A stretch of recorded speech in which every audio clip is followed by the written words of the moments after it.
I'm supposed to be the franchise player, and we're in here talking about practice. I mean, listen, we talking about practice. Not a game, not a game, not a game. We talking about practice. Not a game, not a game. Me. Bam, bam. Me, man. Not a game. Slap that like she scored 30. What are we even talking about, man? We talking about sports here. Yo, I avoided the reserve list. I avoided that COVID reserve list today, guys. I had a close call. Didn't know if I was gonna make it today. Thought I was gonna have to play my flu game today. Yeah, I went and got tested for COVID. Came out negative though, so I'm good to go. Not as lucky as some guys in Tennessee though. The Titans had some guys go on the COVID reserve list. That's pretty crazy, and the Bills too have gotten hit. It's I know we didn't expect it. It wasn't on the script, but Dr. Saucy's here today. There's a Dr. Saucy segment. Hope it's opening up the podcast. What's up with all the teams that we got futures on, bro? Dude, it's ridiculous what's going on right now, especially with the Bills. That one probably gives me the most worry. I don't know what the status of Josh Allen is in terms of his vaccination status.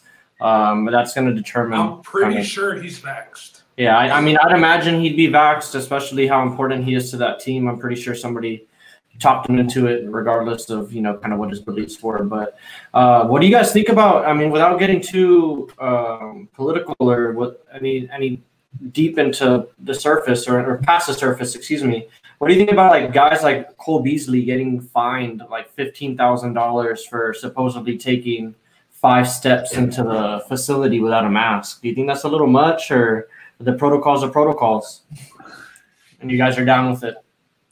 I mean, I think it's a little much, but at the end of the day, we know what it's for. I mean, these guys are professionals, man. I mean, and we don't know if he was doing it to be like a Apollo, if he was doing it just to fuck around, or if he really legitimately forgot. But I mean, if you go to work every single day with a mask on, and then one day you're like, oh, I forgot it, then that's, then maybe it is a little mistake. But as far as the fine, I mean, I guarantee you he won't do it again. Yeah, for sure. What about you, Bill? I agree. And well, to be honest, Cole Beasley has kind of been the guy that put the target on his back. He's been the spokesman for the NFL. He's said, I'm willing to speak about it. I know a lot of other players may not be in the position to, but I am. So he's kind of been the guy, at the forefront of that. So it makes sense that they're, they got the eagle eye on it. Mm-hmm. Yeah, and you're right, Ben. I'm glad you brought that up. He has been the spokesperson. He's been the most outspoken guy against the protocols and things that have been going on in the NFL. Do you think that he's going to get it? I don't think he's going to get it. I really don't think Nah, I don't think he's going to get it. But, it's interesting how some teams are approaching this. The Bucks, I don't know if you read what happened with Arians. He said that he's treating all the players the same in terms of their travel protocols. He said that he's going to keep in place the same travel protocols as last year, meaning nobody's allowed to leave the hotel vaccinated or not vaccinated on road trips. They're really trying to mitigate the risk. And I think Ron also, he brought up a good point in saying that it's their job at the end of the day. And I think that's kind of the stance that the NFL's taken. It's kind of your job to make sure that you make it on the field on Sunday and that you don't do anything to just get in the way of that. It's like me, bro. Like, I work at the post office. If they tell me, hey, if you don't wear your mask inside the building, you can't work today. I mean, I'm not gonna be like, okay, fuck it, I don't want to wear a mask and lose money. Give me the fucking mask. You know what I'm saying? I mean, I understand that Cole Beasley has the money. You feel me? Like, Ron, we got to pay bills. We got to work. You feel me? Right.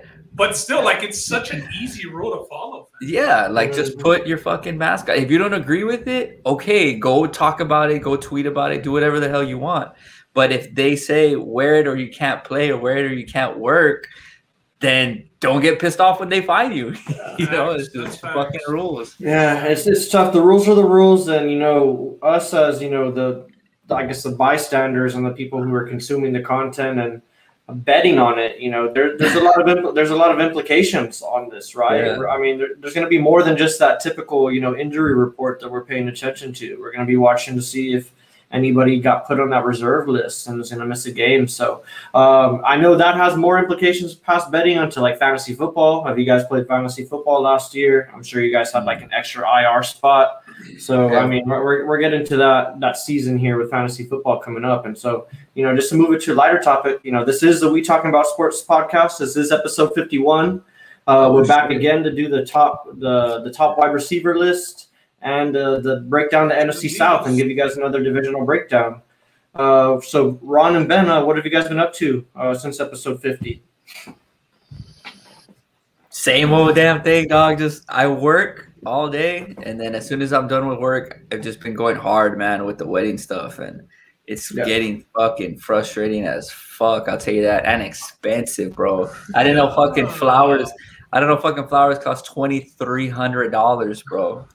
We gotta do a little side podcast, just a little side documentary, a vlog, a wedding day for Ron. Dude. Well, that's another thing right there, dude. The videographer and it was like another like $3,800. I mean, it's just consuming my life right now, bro. And the only thing saving me is sports and the We Talking About Sports podcast and the betting and the YouTube stuff, man. That's my only getaway right now because I have no time to go to the movies, to go out and drink, to nothing. It's just work and then online with We Talking About Sports or like YouTube stuff. That's it, bro.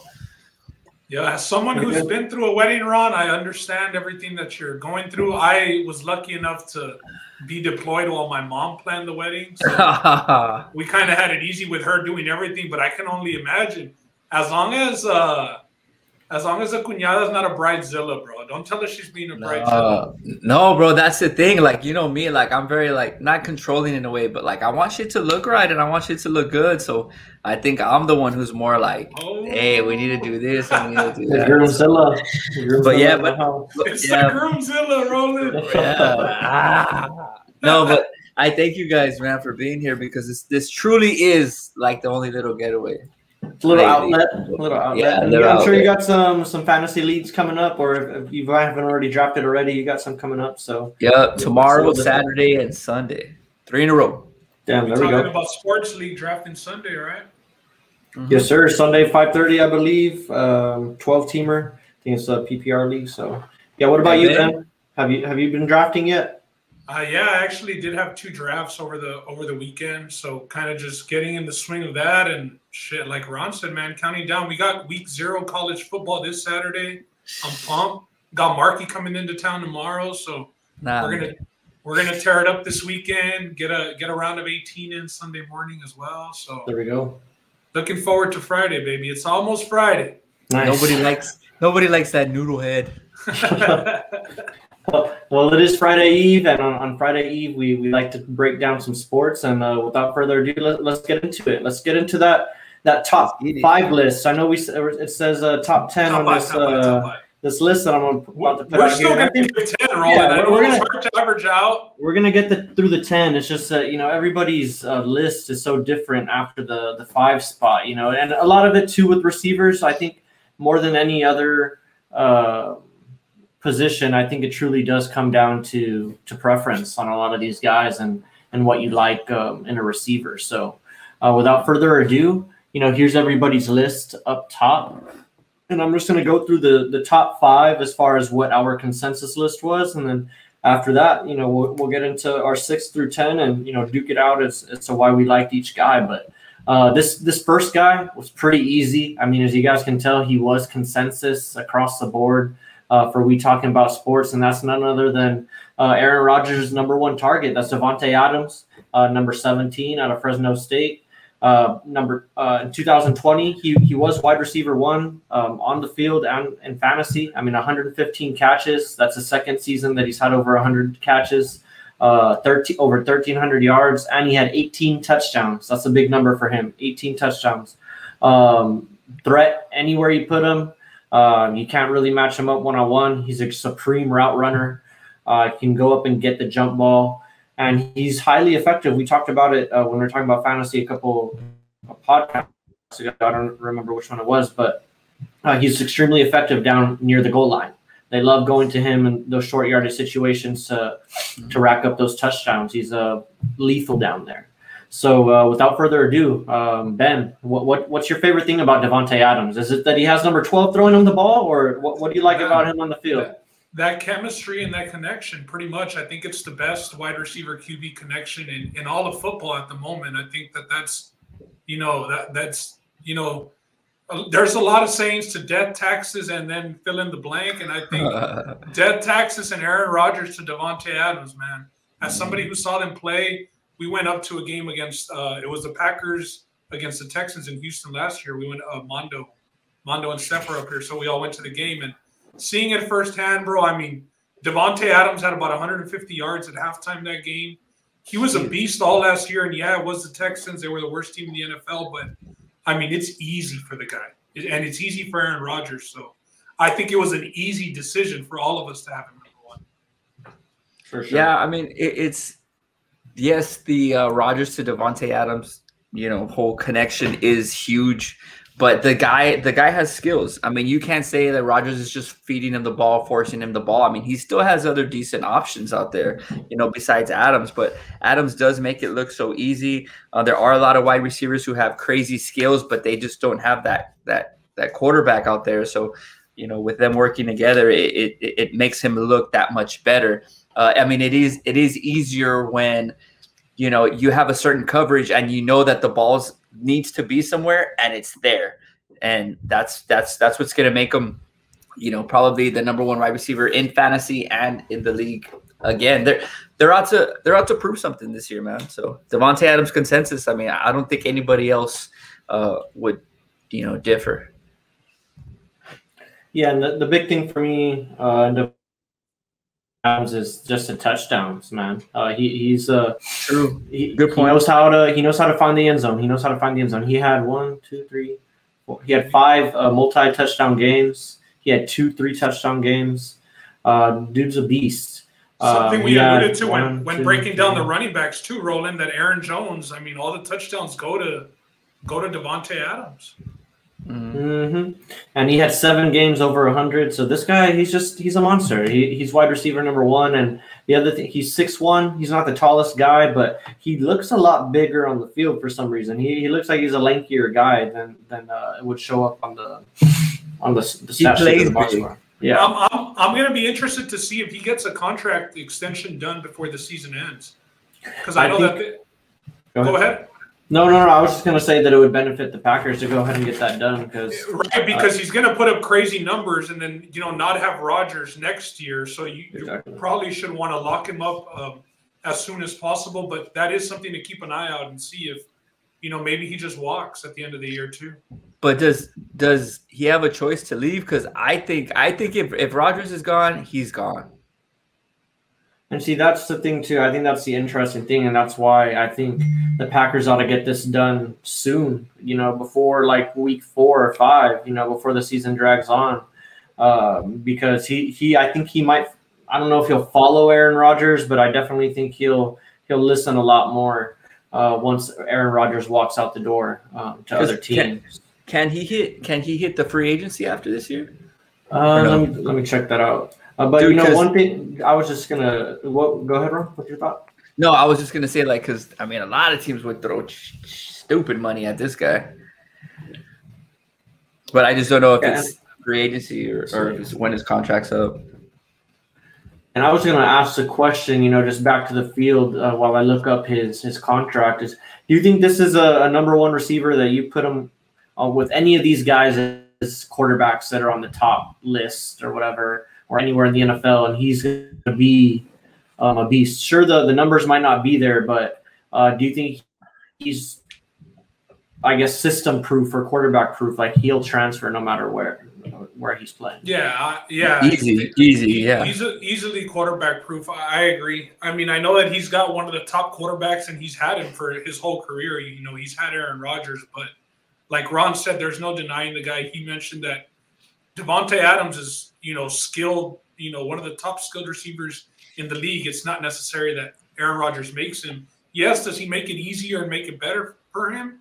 Yeah, definitely. You know what I mean? You rather have Aaron Rodgers throw into you than these scrubs that a lot of these other top wide receivers have thrown into them. So yeah, no, I agree there. And to answer Ron's earlier question, he is a free agent after the season. This is his last contracted season. He's gonna play the market, man. He's like, my boy Aaron's gonna bounce. Hey, pay me my money. Yeah, Somebody's about gonna to get paid. Throw money. Yeah. Paid. The one guy who's already got him paid, he's on this list. He comes in at number 2. There's a little bit of difference here, but just based on where everybody had him, he averaged out at number 2. That's none other than DeAndre Hopkins, the former the former Houston Texan. Shit, a guy that it doesn't matter what quarterback is playing, he's going to be going off. Yeah, man. I mean, a little bit. Yeah, no, you're fine. Hopkins, I have him as my number 3. I know he's a consensus 2 pick. I have Diggs above him just because the quarterback connection, is better to me in Buffalo than it is right now in Arizona with the young Kyler Murray. But it's very close. Diggs, Hopkins. Hopkins is that dude. We all know he doesn't drop. I mean, anything, man. Pretty much the guy's got like 4XL size gloves that he's got to use. But to me, the thing in Arizona is there's not that other, major target there. So a lot of coverages, do throw a lot of double coverages, have a safety over the top, double team him. So that does make it a little bit tough for him to produce as somebody like Stephon Diggs. But again, man, I mean, there's nothing else you can say about Hopkins. I mean, Nuke's a freak.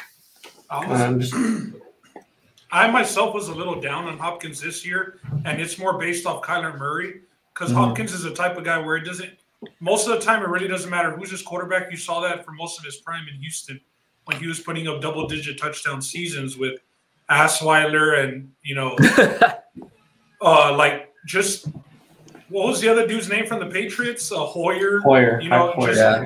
Bunch of no-namers, Tom Savage. So, but Hopkins is getting up in age. I mean, I don't like the division that he's in. I don't like that he faces Ramsey twice, but that's another person who you ask Ramsey, who many consider the best DB in the game, who's the best wide receiver in the game, and he never fails to answer with DeAndre Hopkins. And that's been on multiple times. I know that they faced each other in the AFC South, and now they're both in the same division again. So they have a lot of mutual respect. But DeAndre Hopkins, Ocho Cinco answered a tweet earlier today. They asked him who's got the best hands in the NFL. And he said, Chris Carter, DeAndre Hopkins.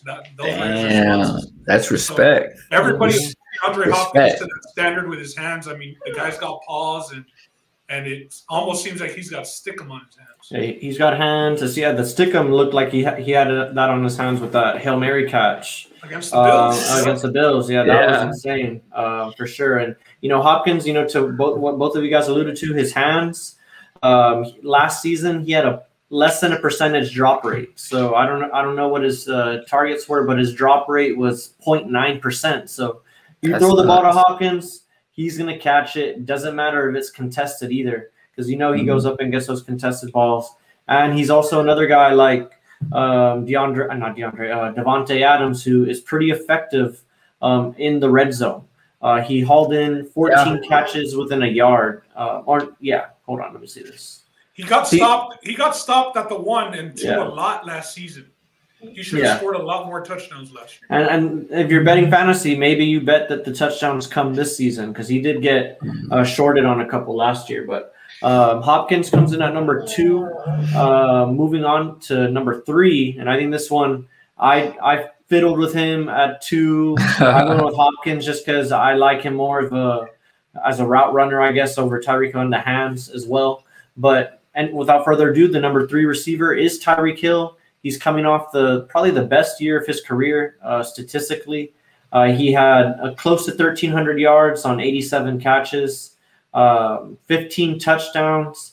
His average catch was close to 15 yards a catch. So he's catching the ball past the first down every single time. Tyreek Hill, he's a monster. I mean, I don't think there's anything else you can say. I mean, he came into the league as kind of like, they thought he was more of like a gadget player. You run him around on jet sweeps. He's a slot punt returner, slot guy, Tavon Austin. But he's proven to be better returners and better receiver tenfold than all of those guys that he used to be compared to. Best probably deep target in the whole league right now. I mean, for my money's worth, and I'll let Ben take it because you had him ranked at number 2. Well, what's your favorite thing about Tyreek Hill?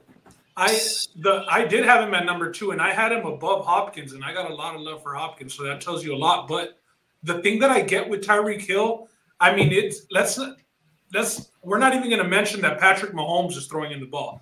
You say he's the best deep ball receiver, and he's got the QB with the biggest arm in the NFL as his quarterback. Match made in heaven. Match made in heaven. But what the vibes that Tyreek Hill gives me at receiver, bro, is the vibes that Devin Hester used to give me as a returner, where it's like, yo, we just do not want that guy with the ball. And every time he touches the ball, something crazy can happen because of how cat-like quick he is. So the fastest player in the NFL, I think that's hands down. I think that he's easily the fastest player in the NFL.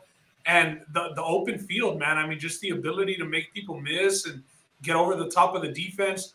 Tyreek Hill's an X factor. Like anytime he has the ball, it's possibility of 6 crib. It's going all the way. So, yeah, I'm very high on Tyreek Hill this year. Obviously not as big as a PPR target because he doesn't have that big wide receiver, the prototypical wide receiver build. But, I mean, he doesn't need all those receptions to be effective. So, really big on Tyreek Hill this year. I personally have him as number 4 behind Adams, Diggs, and Hopkins. Reason being is that he is very dependent on that deep ball. And there's a lot of mouths to feed in Kansas City. I mean, I know he still puts up numbers, but if I had to choose, I would rather go with the clear-cut number one guy, like Diggs, like Hopkins, like Adams. So he is a smaller guy. Obviously, I know he plays big. He makes these crazy plays, but I just don't like that he's very dependent on that. I would rather have a guy like Diggs who's, can run the slant, can run the go route. To me, Hill's very just like go route. Get it the conventional way. Get it the conventional way. Right, correct. I mean, I don't mind the jet sweeps. I don't, mind the little, bubble routes to him. Maybe, I know they do like a lot of wide receiver screens with him as well. But just overall, I want that prototypical, wide receiver body style guy, man. Yeah, so I mean, not that has all the routes. For sure. Yeah, not that. I mean, he's not a beast. And then again, just like how I said earlier, there is a lot of mouths to feed in Kansas City, and there was a couple games last year where he threw up some duds. So it's you still have a lot of other options there, but and he might not get the rock as much. I mean, I know he does make up for it when he does get the rock. Yes. But it's if he gets the rock. He'll have that game or two in the season where he'll win you a fantasy game just off the strength of his 40, 50 points, bro. Because he has that 200 yards at halftime with 3 TD game, But as an overall top 10 receiver, I can't put him above Hopkins, Diggs, and Adams. I understand your argument. Fantasy-wise, yes, he might be a little bit higher, but as an overall guy, he's probably not, if you're playing a pickup game and you have all these guys in front of him, you're not going to go with Tyreek Hill 1 or 2, at the park. Man, I don't know. Tyreek Hill changed my mind a lot this year just because I used to think the same thing, not so much to the degree of like a Jalen Ramsey saying that he's just a return guy. I know he made that comment, I think it was last year or the year before, but just to like what Ron said, and the reason why I had Hopkins above him, I didn't go as far as to put Diggs above him also, but he isn't that prototypical guy, but he is so good at what he does. It doesn't matter if he's prototypical or not because he's still going to find a way to get in the end zone. I mean, he scored 15 touchdowns, like Ben said with his argument. He has the best deep ball thrower. He's by far the best deep threat in the game. He can take he's like that, like in Madden. Like, I don't know if you've ever lost a game in Madden playing prevent defense because he gets behind prevent. Yeah, he gets behind prevent. Exactly. Like that's the best way I know how to describe it. And now he's scoring touchdowns on a consistent basis. There are only 4 games last season that he didn't score a touchdown, from what I can see. I think that's pretty impressive. That's consistent, and he's consistently beating guys downfield. He's going to go deep, but he's gotten really good at running routes too. I mean, he's not. Go ahead. Play caller too, Roland. Like the play caller. Yeah, they find ways to get balls. They find ways to get the ball in his hands. They find ways to get it there. He serves it up to him on a silver platter, man. Exactly. So it's a great situation there in Kansas City for everybody involved, for sure. Fantasy players' dream. Hopefully, maybe McCole Hardman, can come through as a receiver number 2. But anyways, moving on to number 4. I'm going to let Ron take this one since he had him ranked the highest out of all of us. It's none other than Stefon Diggs. The Diggs family, pretty impressive. But Stefon Diggs also had his most impressive year this year. He had 127 catches, led the league, 1,500 receiving yards, and 8 touchdowns. I think that number goes up a little bit this year. Great route runner, great hands, and he's got his quarterback this year. Ron, what made you put him at number 2? I mean, just for that simple reason, man, 1,535 yards on 127 catches. He was targeted 166 times, compared to the guy we just talked about, Hill, who was targeted 135 times. So, I mean, the volume is there. And that's what I really like, man, is that the volume for Diggs is there. He's that clear-cut target. Dude put up almost 1,600 yards, man, in his first year with Josh. I mean, this is a guy who switched teams. He switched teams, and he leads the league with 1,535 yards, and they're only going to get better. And led the league in receptions also. Yeah, and led the league in receptions, man. I mean, he's still a younger cat. He's not up there in age. The system in Buffalo works. I think they are going to be a very up-tempo team, and I think it's just going to continue. I don't see any regression for Diggs this year. What about you, Ben? I'd like to hear everything Ron said. Yeah, I have him at number 3 just based off the same stuff. It's just the targets is going to be there. We spoke about Cole Beasley a little bit, at the beginning of the show, and if he's going to be missing a couple of games due to that, they recently signed Emmanuel Sanders, but he's an older guy and more of, that possession receiver. Stefon Diggs is that game changer. He runs very good deep routes, and Josh Allen was very successful throwing the deep ball last year. So I expect big things out of Diggs again this year. The defenses in that division really aren't too tough. When we talk about the secondaries, the Patriots might be a little tough this year, but I expect him to put big numbers, and I expect him, as long as he's with Josh Allen, to be, in this top 5 rankings from here on out. I think that he's a guy who could cement himself, just put up back-to-back seasons of showing that you're for real. I mean, we knew that he did it in Minnesota. He was more of that deep threat guy, but Thielen seemed to be more of, Kirk Cousins' primary target. He wanted out of there bad. And it seems like, he flourished and he wanted out of there for a reason, because it didn't take him long to put the league on notice. That's a good point. He only had one season where he sniffed 100 catches. He actually eclipsed 100 catches in that season that he got there. But otherwise, the closest he got to before that was 84 catches. And so the first year that he goes to Buffalo, 127 catches. That's insane. I'm glad you brought that up, Ron. That is attributed to Josh Allen, and then that's also credit to Stefon Diggs being able to go to a different team and make his impact felt right away, because the same can be said, like, hey, he matched up with Josh Allen, but the same can be said for Josh Allen. Hey, he lucked up and he got Stefon Diggs. But that is what needs to be said, because the Bills needed receivers bad.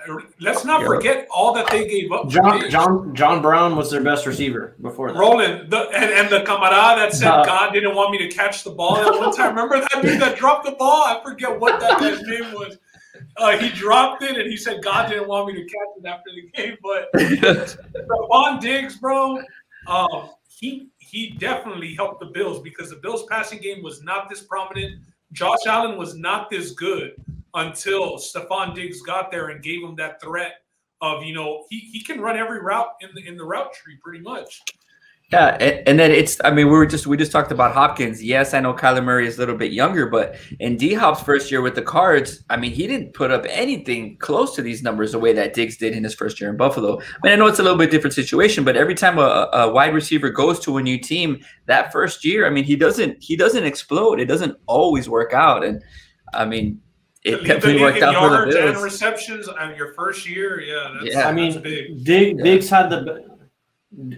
Diggs had the better year for sure, but I think it was closer. Hopkins had TDs. That's what Diggs got him by about 100 receiving yards, and he got about 10 catches. Hopkins is up there, but Diggs is younger. He's faster. He's just more explosive now.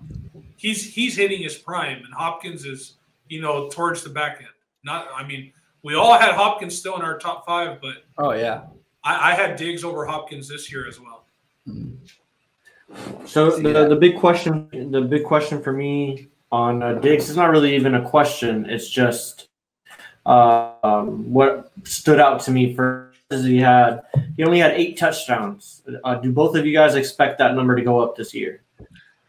It has to, because there's not a goal line threat at running back. The tight end isn't really well known. Cole Beasley isn't your touchdown guy, and neither is Emmanuel Sanders. So all the opportunities are going to be there for Stephon Diggs to score more touchdowns. It's just going to have to be executed, and that comes on him and Josh Allen as well.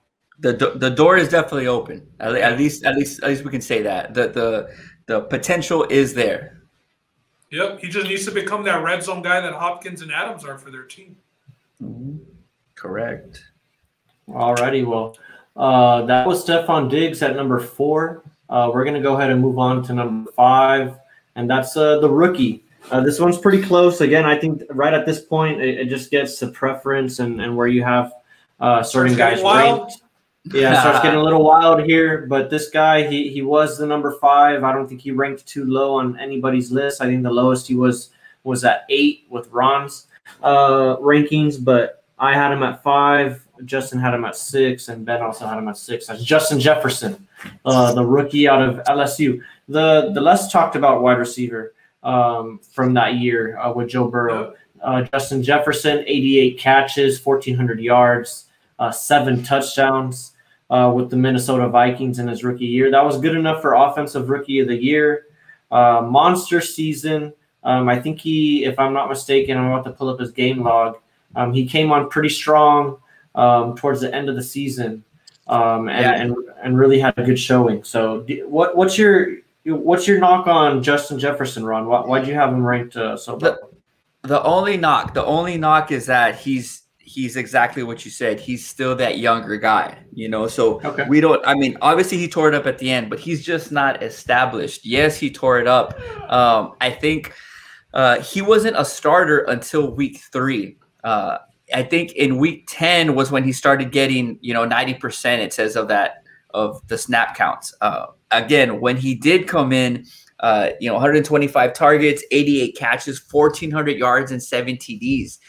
This guy wasn't even a starter until week 3, and those numbers are pretty close to Stephon Diggs. But again, he is a rookie.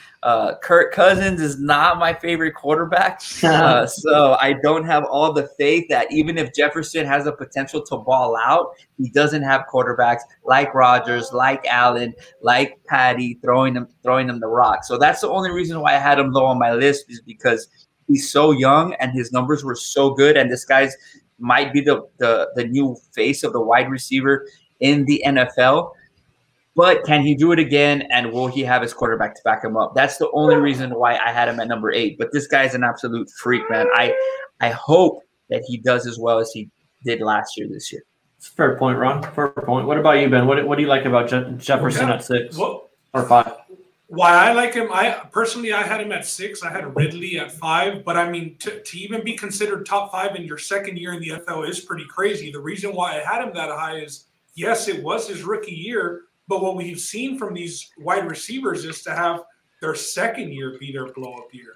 So if the trend continues, it's going to be hard to get better than what he did last year. Yeah. Maybe he can see double-digit touchdowns this season, to make it better. But I expect him to have a big sophomore season. Like I said, receivers, they take that step in the second year. We saw with DK Metcalf and several others.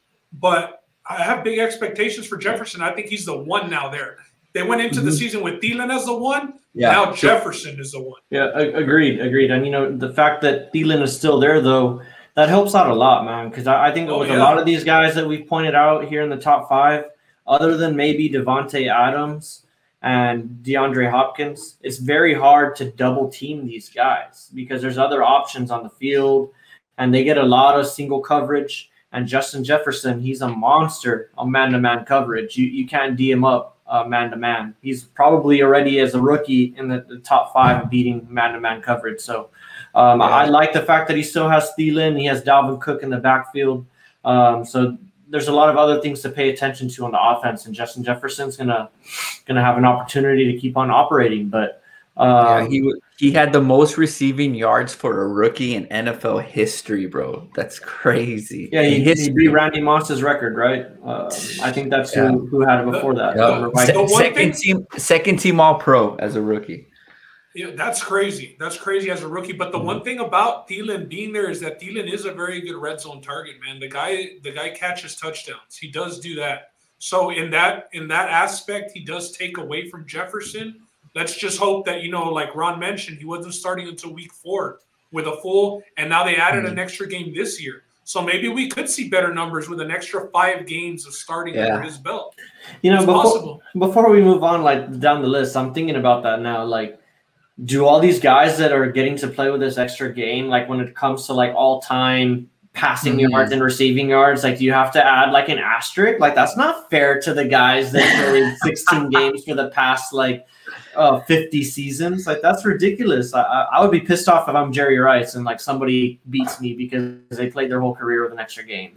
That's true, but I think at the end of the day, like you have to be good enough and you have to have that longevity. So one extra game, I feel you, but I don't think that it's going to be the biggest. Yeah, because Jerry Rice was.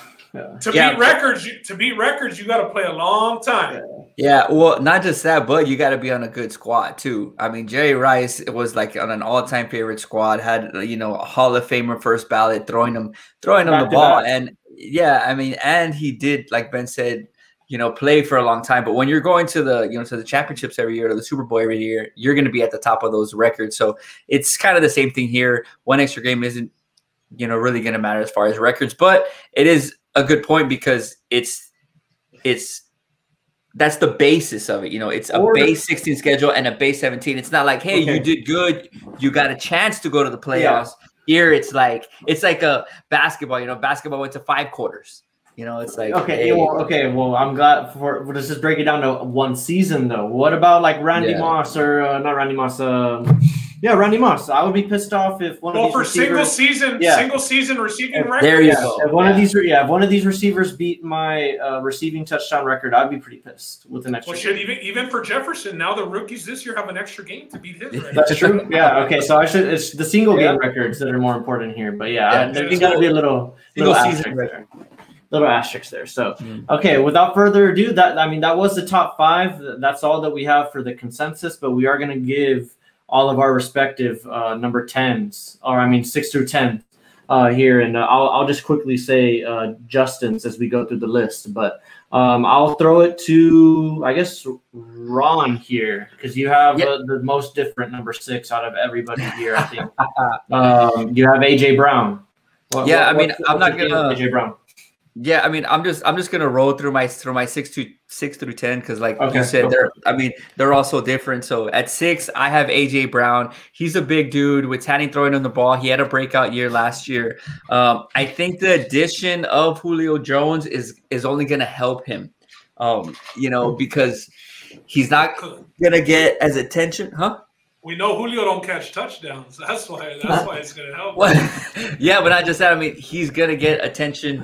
Attention's going to go to Julio. I think the window's going to open up for him. You're going to see big things from A.J. Brown. I personally like big, wide receivers. I went with DK at 5, too. Another guy who's young. You put his name all small in the font, the biggest fucking receiver with the smallest font. I saw that. I should have fixed that. But hey, that's the way it was. Yeah, so anyway, I had DK at 5, AJ Brown at 6, all reliable, Keenan Allen, number 7. He's on my chart. Not my Chargers. I'm a Cowboy fan, but he's on my second team, I guess you could say, the Chargers, with my boy Herbie throwing him the rock. I think he has, I can't even say a breakout season because this guy just puts up consistent numbers every year. Another big target, another guy who goes up and gets the ball. He's just that solid guy who's going to give you his catches and his production every single game. He doesn't have breakout games and he doesn't have duds. He's just that solid guy who's going to keep working for you every game. I went with Justin Jefferson at number 8. We talked about him already. And I just don't know how these two guys did not make everybody's list as a consensus. Yes, I'm a Cowboy fan. Here comes the bias. I got CeeDee Lamb at 9 and Amari Cooper at 10. Those are both fair. I mean, CeeDee Lamb at 9. Ben, I'm going to use the words. I understand CeeDee Lamb, but Amari Cooper at top 10? Yes. Sácalo, bro. Why not, bro? Why not, dude? This guy put up solid numbers. 5 guys still better than Amari Cooper. He's still the wide receiver 1 in a very high passing offense. Well, you can't have the wide receiver 1 and 2 from the same team in the top. Why 10. not? Why not? It don't work that way. We got plenty of other names that could go there, cuz. Okay, well then I'm gonna kick it to you then. I agree about CeeDee Lamb though. Yeah, well, I mean, I think last year you could have made the point for Evans. You could have made the point for Evans and Godwin, possibly. Yeah, but they have Brady throwing in the ball. Hey, chill. But so then let's segue this and let me kick it to you. You go through your 6 through 10 and let's see who you had over my 6 through 10. Yeah, so at 5 I had Ridley. Just based the way that I did my list, I took into consideration some of last year, but I'm mostly projecting this year and the stats that I expect them to get, the looks that I expect them to get, and like you said, I took consistency into some of my rankings as well, you know, later on in my picks. But at 5, I had Ridley. You know, Julio Jones left. The Falcons are going to be down a lot. They're a throwing offense. We saw what he could do. You got another Alabama receiver, you know, that they ball out in the league. So Stephon Ridley, I had at number 5. I had Justin Jefferson at 6. DK Metcalf at 7. I am a little bit scared of the touchdown dependency on DK Metcalf. I mean, he is that big receiver, so he should be able to sun guys in the end zone for touchdowns. At number 8, I went with Robinson, and now that I'm thinking about it, I shouldn't even have had him on the list based on his quarterback situation. I don't like Allen Robinson. Not too big of a fan, but he has been consistent. So when I was trash, bro. You're making fun of my list? Come on, you have Allen Robinson at 8, bro. That's just you gotta have Allen Robinson on your list. No way. Roland has him at 6. Justin has him at 7. You're the only one without him. Okay, have him on your list. Let's remember this particular podcast, and then we'll go back and we'll see what Robinson's numbers are. I mean, he had better numbers than Cooper last year too. So at number 9, I went with Evans just based on consistency and the fact that he is the Bucs' number 1 and biggest target. I showed a little respect. And at 10, with that second-year wide receiver jump, I expect CeeDee Lamb to be the number 1 wide receiver for the Cowboys by the end of this season. I like your list. I like that. I respect Evans and Lamb. And, you know, much like Evans, you know, I like a receiver. You know, I always liked playing Madden and NCAA. I like going up and doing the spectacular catches. I like playing with those receivers who can go up and get it. And that's Allen Robinson. Allen Robinson can go up and get it. He doesn't get – I'm pretty sure I don't have a separation number in front of me, but about all these receivers, he probably gets the least separation. So he always finds himself getting or having to make a contested catch, and he does it a lot. Him and Hopkins make a lot of contested catches. He had the most contested catches last year, and he had just a slightly worse drop rate than Hopkins. So he's like I don't want to call him poor man's Hopkins because that's disrespectful, but he's like a DeAndre Hopkins prototype, if you will. Like they're the same build of receiver. It's just that Allen Robinson has had Blake Bortles and freaking Mitch Trubisky throwing him the ball this whole career, and he's had to ball out with that. And I mean, that's true. And he balled out last year, so he deserved. It doesn't get better this year either. Yeah, I understand. Well, if Justin Fields gets onto the possibly field, maybe he gets a little bit better. But I mean, you got to give him credit for his skill set, what he goes out and does with what he has.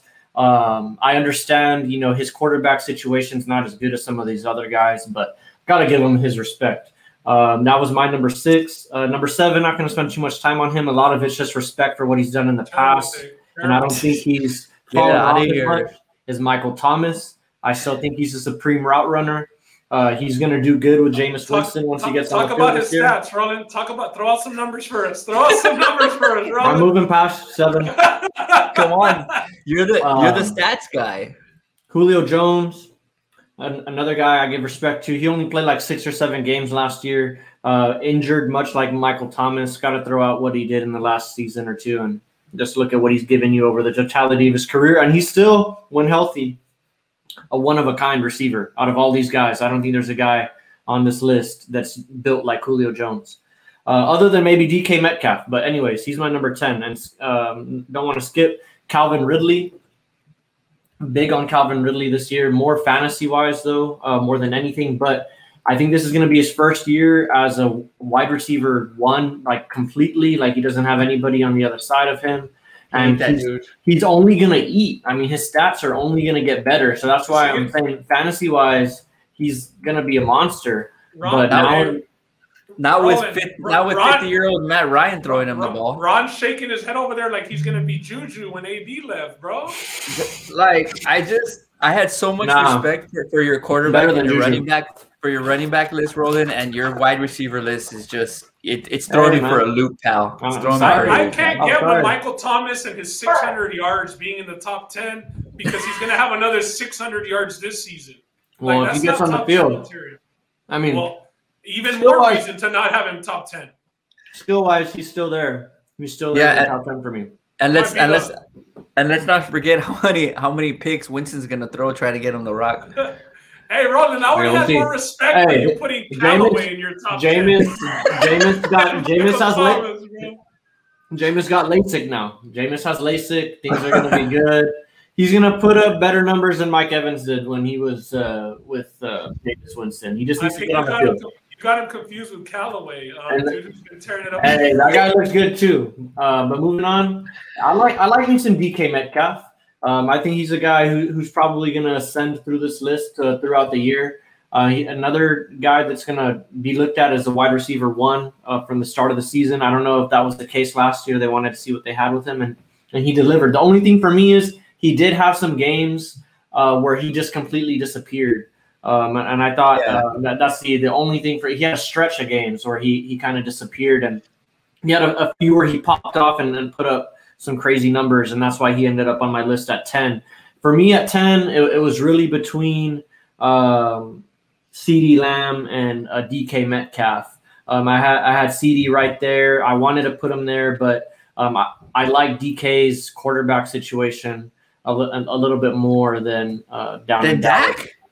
Just because I know he's the deep route guy, and CeeDee still has your number 10 guy there, Amari Cooper, who is looked at as a wide receiver 1. Terrible. So I wouldn't be able to put CeeDee Lamb above Amari Cooper when he's not even considered the wide receiver 1 on his own offense. Ron, you were better off putting honorable mention person into number 10 than Amari Cooper. Sonia Curry. That was Justin's pick. I'm not going to go too deep into that explanation, but there's been stuff in the news, so you guys can make your inferences on that. But is there anything else you guys want to say with this list before we move on to the NFC South? No, I hope that we can come and revisit our list, you know, later on down like maybe mid-season evaluation. Just cross out guys that maybe just are clearly not going to be on the top 10, and we definitely gotta come back to it. But just off of stats, though, not like fantasy points or anything like that. Just straight up stats, bro. Fantasy points lead to stats. Lead to fantasy points. Right. I know, I understand that, but like, let's just go. But what we do is like, it's true though. It's like Mike Evans. Mike Evans last year, he had like 2 catches for 2 touchdowns, like a couple times last year. Yeah, I know, but those were his only stat lines. those 2 catches, 2 touchdowns for 2 yards. I just really like this. I like this wide receiver list because we were pretty much in a consensus as far as quarterbacks and running backs, maybe a little bit more on quarterbacks, but this wide receiver list is crazy. So I would love to come back and revisit this, like Ben said, say week 6, week 7, and see who's hopefully Michael Thomas is on the field, but well, he's supposed to be on the field. He's on the pup right now, so we'll see. It's called the poop. Well, the poop. I think we got one more list that we'll do. We'll probably do the top 10 or top kickers. 5, probably tight ends or kickers. We can do that too. No. I'll do the tight ends and then call it for our series of top 10 lists, and then we'll focus on the division list to finish out the year. And then the season's real football in 2 the weeks. Season's upon us, man. The season's right here. The season's here. But that was a We Talking About Sports top 5 consensus list, and we gave our all individual top 10 lists. But let's get into the NFC South. Let's do it. Well, we're blasting off into the NFC South with another divisional breakdown for the We Talking About Sports podcast. I think we got like 3 more divisions left after this one, so we're going to give you guys the rest of them before the season gets here, hopefully. But without further ado, it's the NFC South. It's been owned by the Saints the past couple of years. Last year in 2020, they won their 4th straight divisional title, only to see the Bucs go on and win the Super Bowl behind Tom Brady getting number 7. Drew Brees ends up retiring. Man, the Saints find themselves, with Jameis Winston. Just to highlight a couple of NFC South highlights for you guys there from 2020 and what to look forward to. The Bucs, they're heavily favored to win the NFC South. I think out of most divisions, they're probably up there with their odds at around, I think my bookie had them at -220. So they are the heavy favorites to win this division. Definitely going to be a highly contested division to look out for. I mean, as it was last year with Tom Brady coming over to the Bucs. But before we get into the Saints breakdown, because we always start with the division champs of last year. What was your guys' biggest surprise from the NFC South? Did you guys expect Tom Brady to come in and win the Super Bowl his first year? Of course. We did Super Bowl predictions last year, and I did have the Bucs in the Super Bowl last year on the show. So I didn't have them winning it. I won't go that far. I did have Patrick Mahomes beating Brady, but I mean, he picked where he wanted to go, and he took over the division, even though they did lose to the Saints twice last year. Yep. He came, he saw, he conquered. He conquered, and he's favored to conquer again. But one team that's going to have something to say about that are the defending champs. And they've won the division 4 years in a row, mainly because the competition was kind of inferior. The last division champ was the Falcons prior to the Saints. I think that's the year they went to the Super Bowl, 28-3. Falcons fans, if you're listening, sorry. Had to throw that out there. But, ain't no Falcons fans rolling. You don't got to apologize. Hey, we check our demographics. I think we do well in Georgia, if I'm not mistaken. Anyways, the New Orleans Saints, they did win the division last year. Their 2020 record was 12-4, 6-2 at home, 6-2 on the road. They swept the division. It's a key number right there. They went 6-0 against a division that includes sweeping Tom Brady and the Bucs. They lost in the divisional round though against the Bucs, 20-30. They went for that third game, as you know. The third game's hardest to win, and especially if you're trying to beat a team 3 times in a row. Didn't happen. Lost 20-30. The Bucs going to win the Super Bowl. Last year they had 8 close games, 7 points or less, and they were 5-3 in those games. Big storyline for the Saints. Drew Brees goes off into the sunset as one of the greatest quarterbacks of all time after retiring. And now we have ourselves a camp battle. Although it might be coming to an end, Jameis Winston versus Taysom Hill has been one of the key quarterback battles throughout this NFL offseason. And honestly, I don't know why it's been that much of a battle. Close. It's kind of crazy. I think Sean Payton really likes Taysom Hill and wants to give him every opportunity for it. They paid him a lot of money too, so they got to at least let him compete for it. Yeah, for sure. But I think for sure from what we've seen, and just moving on from what we've seen in the preseason, Jameis should be the starter. But that was their big storyline this offseason. Some props for them. They're plus 2,800 to win the Super Bowl, plus 1,300 to win the NFC Championship. Their over-under set at 9. To win the NFC South, they're plus 300. That's sneaky if you're a believer in the Saints this year. To make the playoffs, also kind of sneaky, as we were talking off camera, is yes at plus 110. No is juiced to minus 140. Some fun props here. Jameis Winston with the LASIK is plus 5,000 to win MVP. and he's plus 1,200 to win Comeback Player of the Year. We saw him benched pretty much for Tom Brady. They cut him for Tom Brady or sent him off, and he finds himself with another opportunity. Former #1 pick, getting another chance at a starting quarterback opportunity.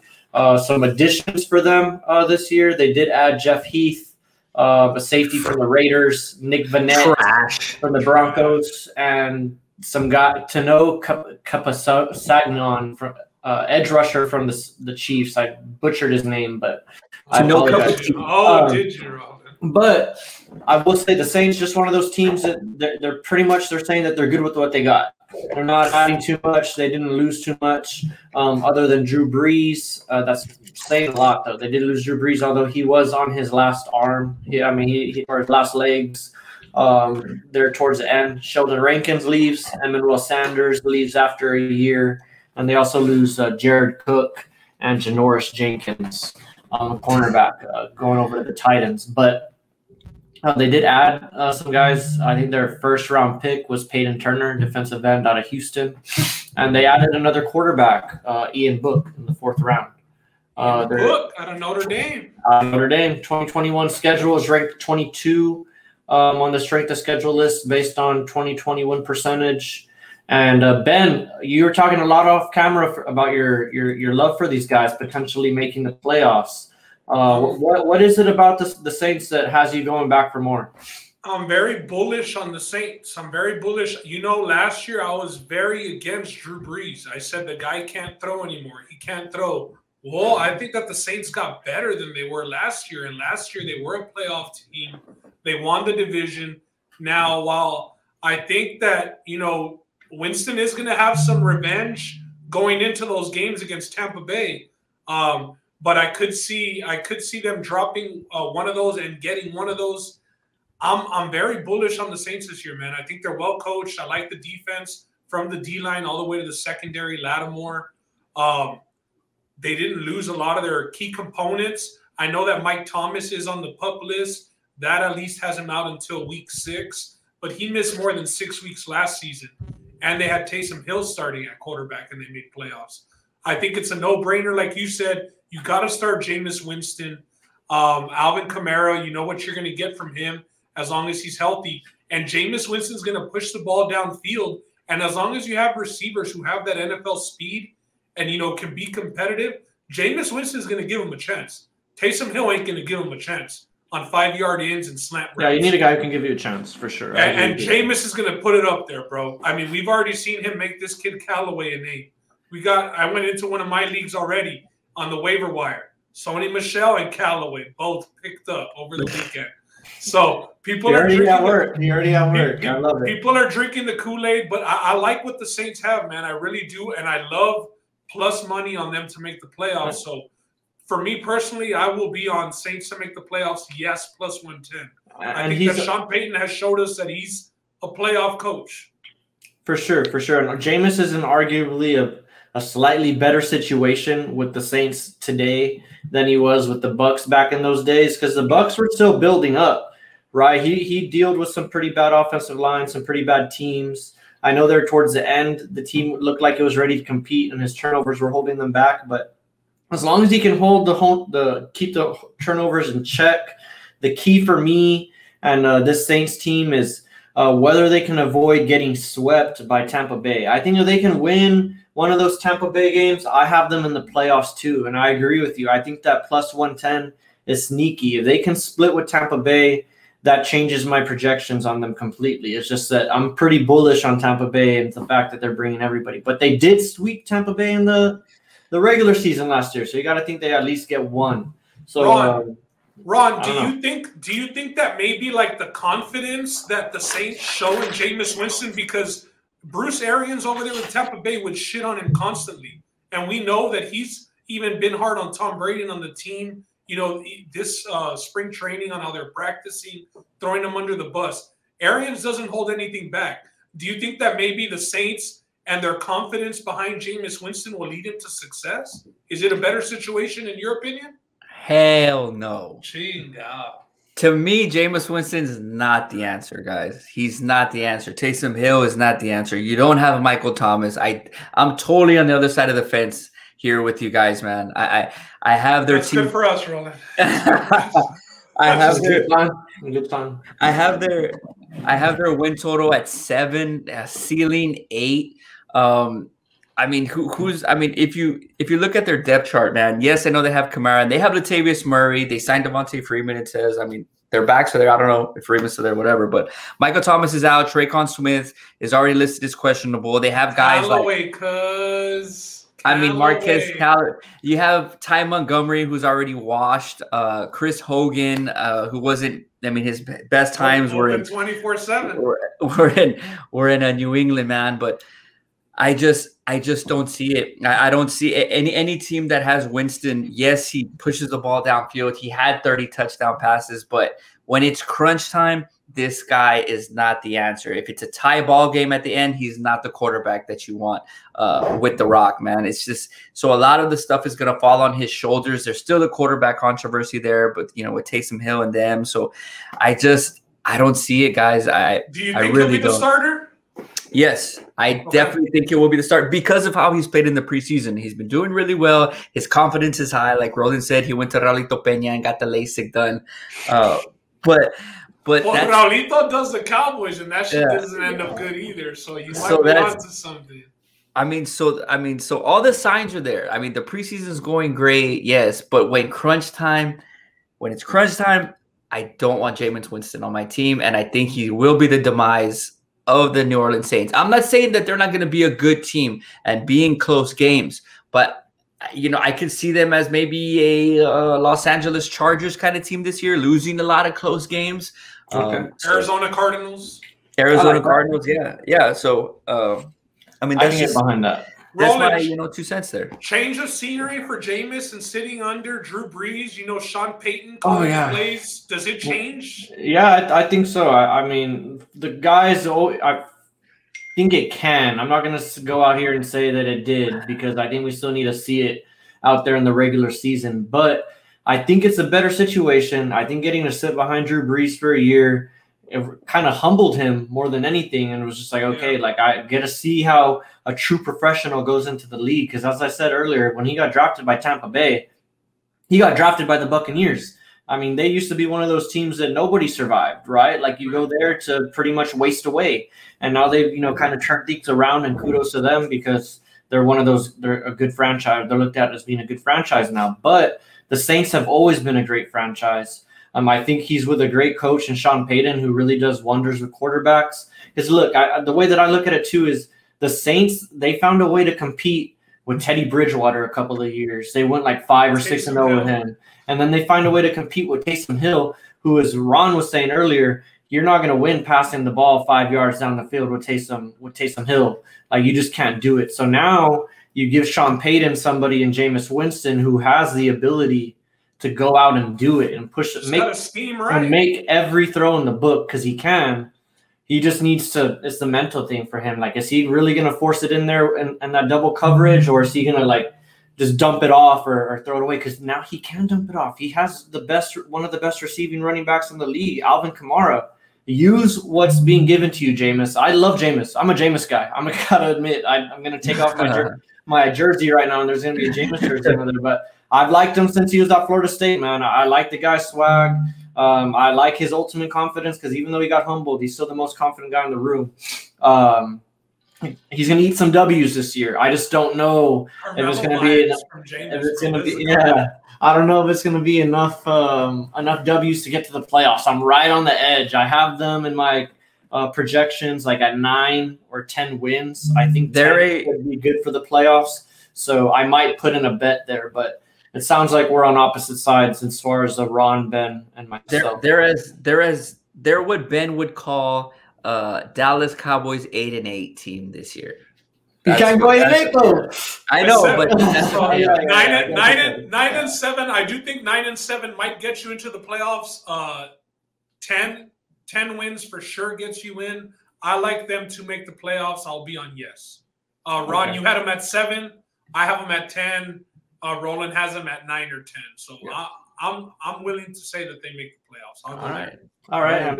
Are you willing to take Alvin Kamara though as your number one running back? I already did in 2 leagues. Okay. I already did in 2 leagues, and I have the number 3 pick in another one that's coming up, and I expect him to be there for me to pick again. Yeah, I mean, I think that's the only going into the fantasy part of this. I think that's the only guy that I would play here. I know Ben's high on their receiver, but I think Kamara's going to get a bulk of the action, man, and he's going to be that security blanket, like I always like to say, especially for somebody like Jameis Winston who doesn't want to fuck up throwing the ball down the field. Hey, here, Kamara, here's the ball, man. Kind of, do your thing. Take advantage. Yeah, and their schedule, I know Roland said it was 22nd, but their schedule is a lot tougher than what I think it is projected to be, man. I mean, they're playing some good quality squads this year. So, good point. But just to touch on the fantasy, I don't think I'm touching anybody except for Kamara. Roland, any interest in Kamara for you? I would take Kamara if it were like either Kamara. I would take Kamara over anybody than maybe Christian McCaffrey. I would think hard about Kamara versus Cook. I would take Kamara over Henry. Okay. Yeah, I'm taking Kamara. I'm taking Kamara over Zeke also, but Aaron Jones. I'm taking Kamara over almost anybody other than. I think he's the only no-brainer, and I think that the only person to talk about on this team as far as fantasy value goes is Michael Thomas. If you all are cool, maybe you're in a deep wide receiver league and you're cool with sitting him the 6 weeks. Right now, he's going in about the 5th or 6th round in most drafts. So, I mean, if you already have your 2 wide receivers and you can afford to stash one, are you all – Ron, I know you said you're only touching Kamara, so I don't want to waste too much time on this with you.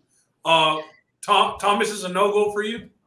I mean, no. I mean, if everybody forgets about him and he's there, I know his projected is the 6th. If he's there in the 7th, and like you said, I have my 2 running backs, my 2 RBs, and a solid flex.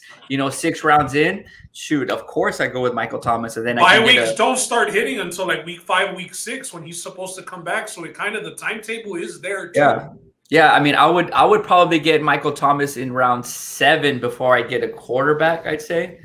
So. Okay. Roland, any interest in Michael Thomas? Probably not, and maybe it could come back and bite me. And I do think you guys bring up a good point about the schedule kind of working out good for them, and in terms of him getting enough fantasy games to give you value, right? They even have an early. They have an early bye week as well, I believe. So I mean, if he comes back and he plays from week 7 all the way through week 15, I guess that would be most fantasy leagues. That's good enough to get you value. But to answer your question, I'm off on him. I think 6 games or 6 weeks for me is a little too much time for me to want to invest in a player that's not going to be there, especially because still at those rounds you can still get pretty quality guys that are going to end up being contributors for you. So yeah, I'm off on Michael Thomas, even though I still have him on my top 10. Michael Thomas or OBJ? OBJ. Dude, that's a good one, but I'll take OBJ just because he's got 6 more games on him. Okay, Michael Thomas or Gallup? Michael Thomas. I'm off on Gallup completely. Yeah, Michael Thomas. Yeah, okay. I mean, he was Roland's 7th overall 7th ranked receiver, but Roland doesn't want him for fantasy. One last one, Brandon Ayuk or Michael Thomas? Ayuk. Shit, that one's tough for me. I think Ayuk's going to be a star, man. To me, Ayuk's going to break out this year. Okay. It's just 6 games for me, fantasy wise, is too much to miss. Like I would be looking at my 6th or 7th pick. And then it's a foot injury too, so it could just run into the season. Like it's not something you really want to touch. I'm not touching Michael Thomas at all either. So that pretty much sums it up for the Saints, man. Would you touch Jameis as a streamer week to week, depending on how he's doing? Just on the bye week, possibly, yeah. Later down the line, I have Josh Allen in one of my leagues and Tannehill in the other, so possibly maybe mix him in there. But I think I'd rather go like Ryan Fitzpatrick before I went Jameis Winston as an option. Alrighty. Well, that was the fantasy outlook for the Saints. And that wraps up our outlook on the defending champs, so the NFC South, the New Orleans Saints. A lot to look forward to for them this year. It's going to be one of the more interesting teams to watch and see how they end up playing out. But without further ado, it's the Super Bowl champs. It's the Tampa Bay Bucks. The GOAT. It's the Tampa Bay Buccaneers. Tampa Bay. Tom Brady. I like that. I went second place in the division after going 11-5, 5-3 at home, 6-2 on the road. They split against the division completely, 3-3. That includes getting swept by the Saints, like we just talked about. They won the Super Bowl, I believe, from the wild card. They beat the Chiefs 30-9. They were 7-5 at one point, and then they reeled off 8 total wins in a row. That includes their last 4 regular season games to end up 11-5, and the 4 playoff games that won them the Super Bowl. So one of those teams just got hot, and they ended up winning the Super Bowl. They had 6 games, decided by a touchdown or less, 3-3 in those games. They bring pretty much everybody back. Everybody on the roster, as far as their starters, are coming back. Big question for them is, are they going to repeat? And can that offense get better than it is, or better than it was last year in Tom Brady's first year? You got to think it does. Some props for them. Vegas is pretty confident in them. They have the second best odds behind the Chiefs to win the Super Bowl. They're at plus 550. They're at plus 300 to win the NFC Championship. That's good enough to be the favorites. Their season total set at 11.5. Juiced to minus 160. So a lot of people are hitting the over on that one. To win the NFC South, they are one of the bigger favorites, as we talked about at the top of the breakdown. They are minus 220 as of today to win the division. To make the playoffs, if you want to have a fun parlay piece that you know is going to cash, minus 600 is juiced to yes, and no's plus 400. And their best kind of odds, if you want to play player-wise, is Tom Brady to win the MVP at plus 1,200. As I said, right now, their roster doesn't really change much. They do add Gio Bernard to kind of come in and be that James White. You got to think he's going to be the third down running back now. No more throwing the ball to Leonard Fournette. Doesn't always look the best, although Fournette did have a good playoffs. No diss to him. Antonio Hamilton. Playoff Lenny. Yeah, playoff Lenny. And he goes back to wearing number 7 this year, so that'll be pretty cool. And then in the draft, they did pick up with their first-round pick a linebacker out of Washington, Joe Tyron, and maybe Tom Brady's successor. He hasn't looked too good in the preseason, but his name is Kyle Trask, quarterback out of Florida in the second round. And they really didn't lose anybody. They lost a guard to the Steelers, Joe Haig, and Ryan Smith. They lost him to the Chargers. Their schedule is pretty weak. It's ranked towards the bottom, and it's one of the reasons why I have them winning close to 12 or 13 games. I have them right around that 12 or 13 game win mark. Really, the thing for me is if number 12 is on the field, book it. That's just the way it works for me now. I mean, there's no use in betting against Tom Brady, but he is 44, going on 45 or something like that. He's old. But who led it last time? Ron. What's your favorite thing about the Bucks? Are you in on them this year? Are you fading Tom Brady? Dude, I was all out on the Saints, and I'm all in on the Bucks, man. This schedule, I'm looking at it right now. It's the same as the Saints. It's like but I'm looking at it and I'm like, who's gonna beat them from these teams? I mean, the Bills. I would say, okay, hold on. Yeah. Mm-hmm. I mean, I would say the Rams. I would say going to the Rams early could be a potential. Yeah, going could be a loss there, and then late week 14 against the Bills.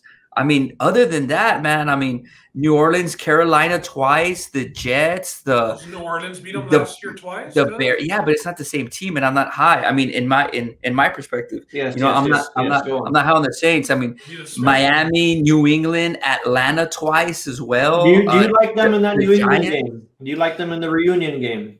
Tom Brady reunion in Foxborough. Oh yeah, dude! Tom Brady's gonna do his thing. He's gonna prove that he's gonna shit on them. Bro. Yeah, I mean, Brady's gonna be like, I was the Patriots. I was the dynasty, not Bill Belichick, man. I know. Ron? What's gonna be the line for that game? Bucks at Patriots. What's the line on that? Bucks -4. I was gonna even say 7. On the road, you think they're laying 7 on it is early. It'll be 4 or 5. The Patriots might be off to a decent start, so that line might be a little shorter. I say 6.5 to maybe even 7.5, depending how the season starts. Just because the books always play that 6.5 to 7.5, so that touchdown, is kind of right there. But as far as the season total at 11.5, I mean, I would try to find something where, I would play it up to 12. If the book allows it to maybe bring down the juice a little bit. Yeah, even 12.5, I'm comfortable with.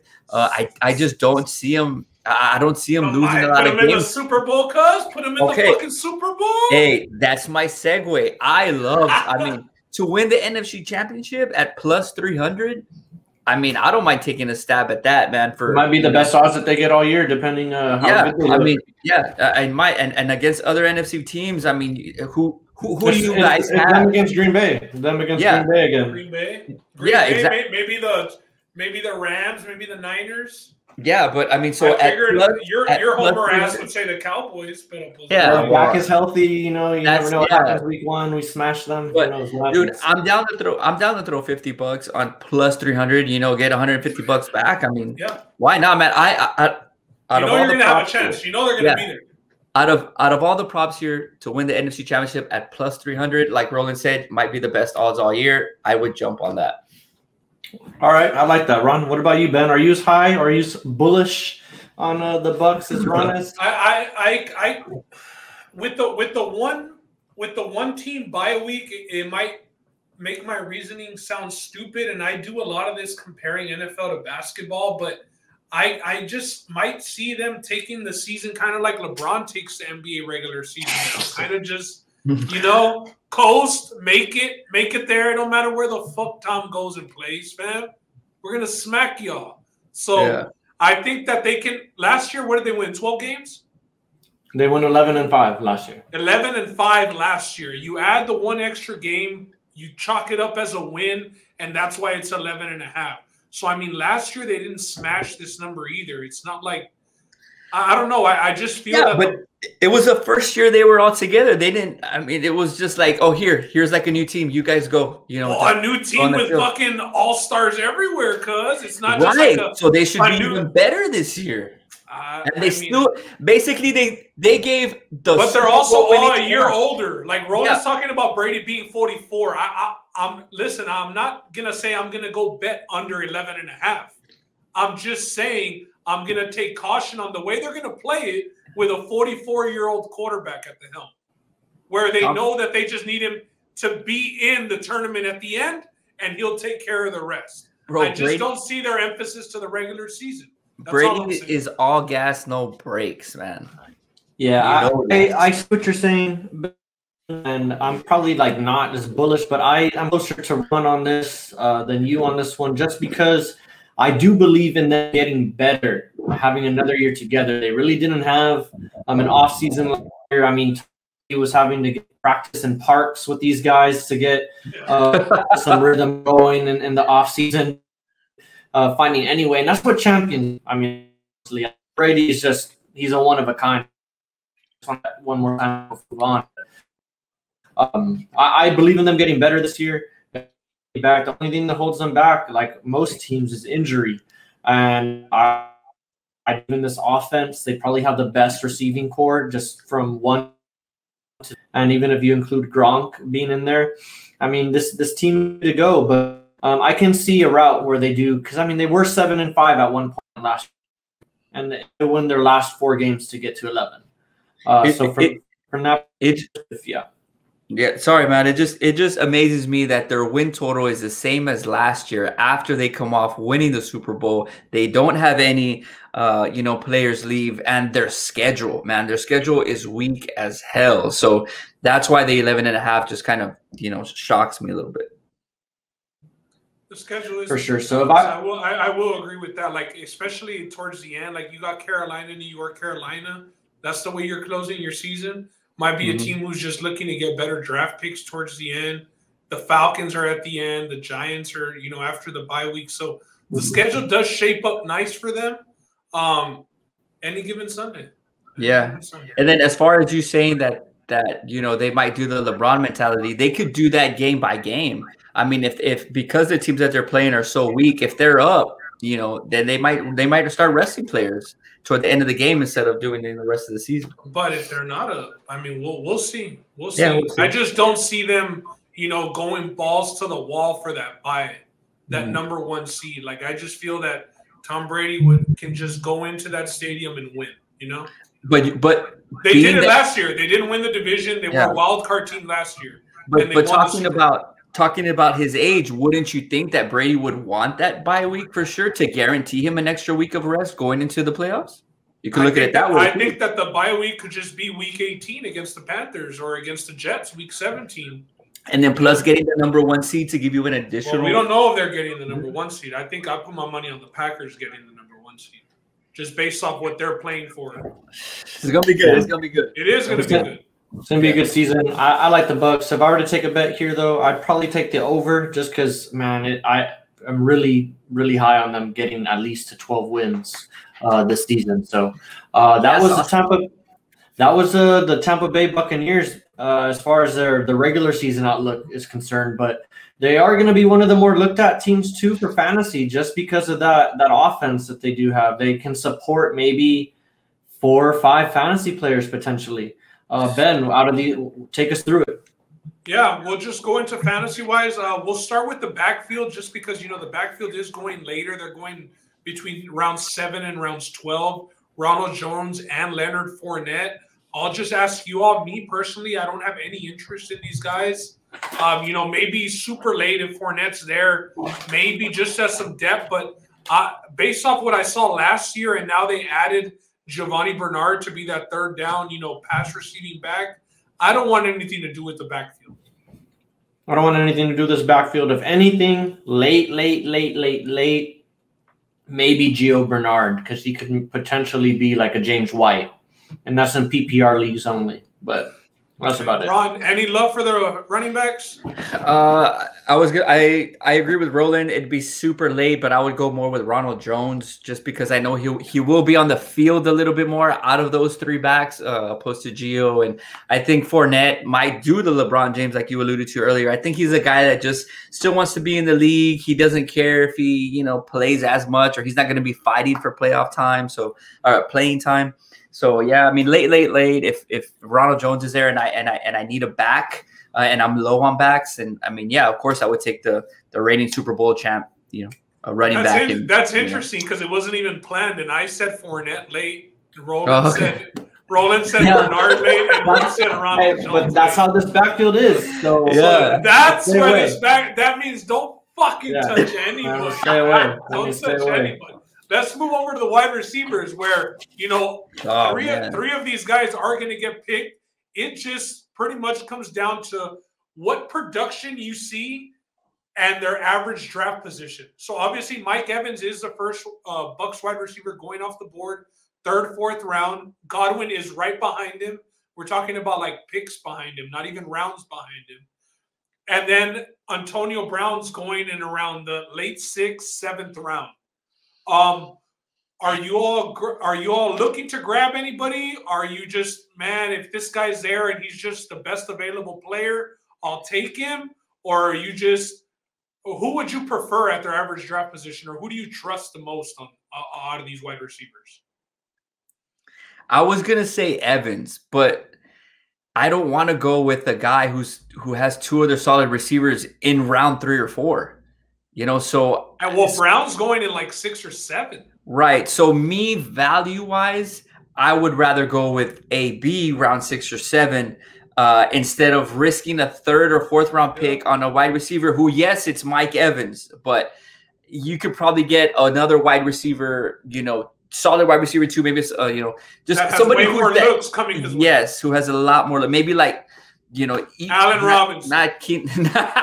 Allen Robinson or Mike Evans. Like, who are you going to draft? They're going at around the same position. Yeah, I do think that Evans has better production this year. I think he was a little banged up last year, but I think he has a better connection with Tom, and he's going to want more targets. So I could see him maybe being a little bit more vocal this year, saying that he wants to get more looks. They always come out and say it's a team game and blah, blah, blah. But he's used to being that guy.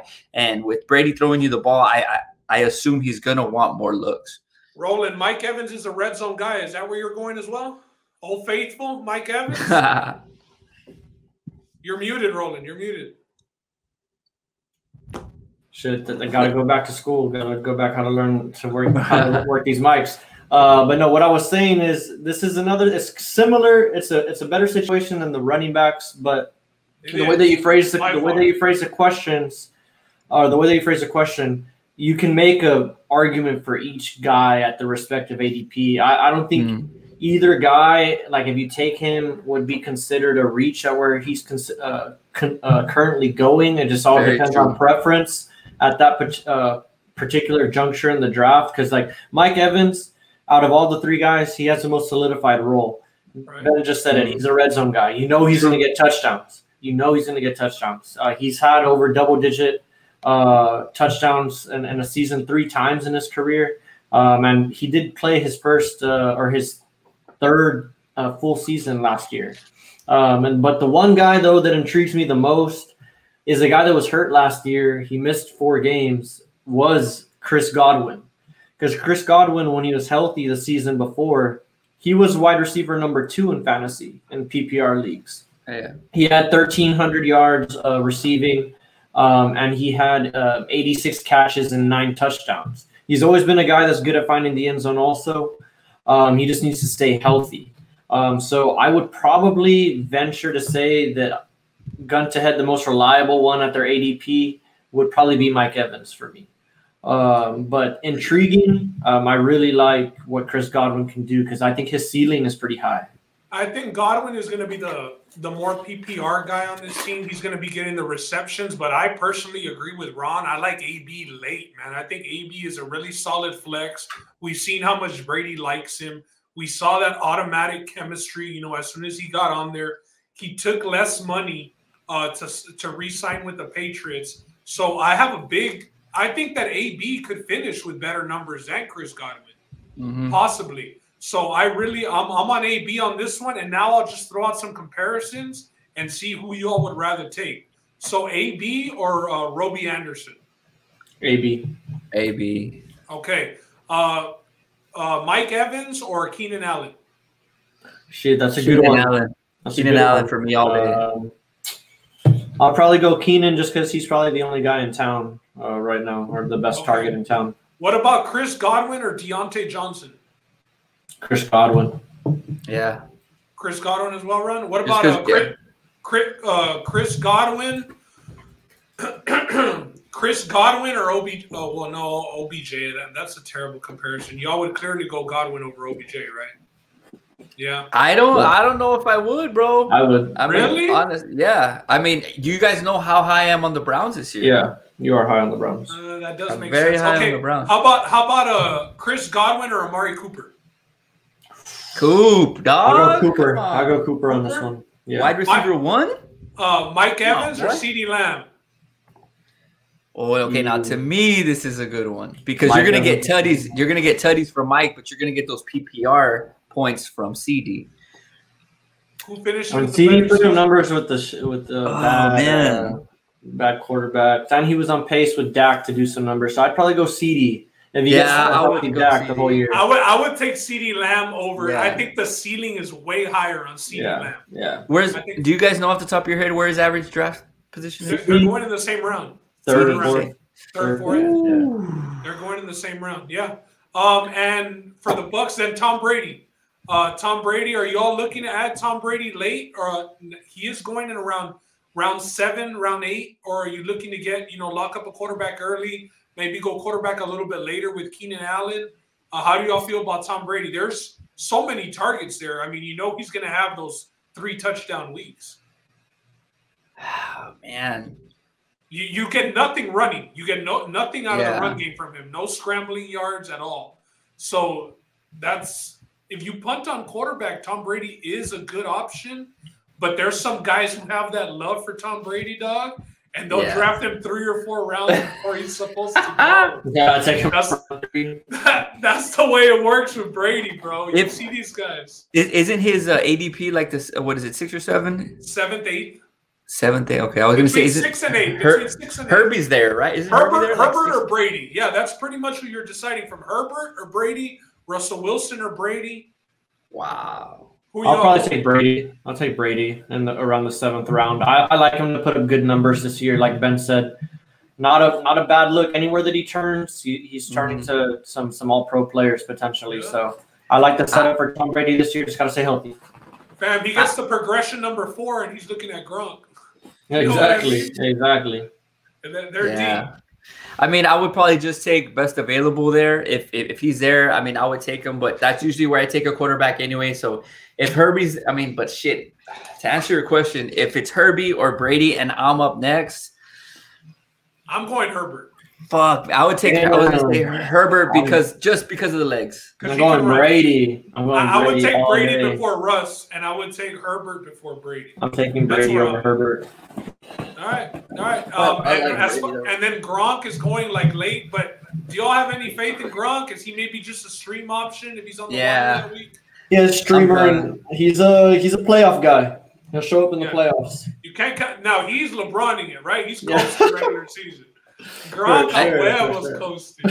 And Gronk is the type of guy who he's those tight ends that he would rather pull off a badass block to give his running back a touchdown than catch the rock. I mean, to me, and then be there. On the I've heard him say things like that. Did you see that block? Did you see that block?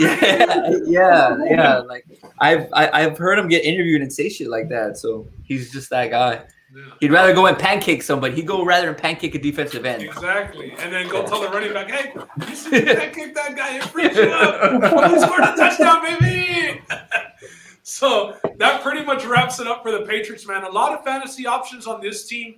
Obviously, the Bucks. The Patriots. Brady and Patriots. It's the Brady way. It's the Brady way. But yeah, so the wide receiver group, like Roland said, probably the most talented wide receiver group in the NFL.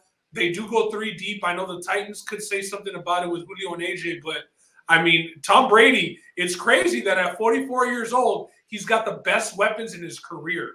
Yep. I mean, I know Randy Moss was big, we're talking about Gronk, AJ, AB.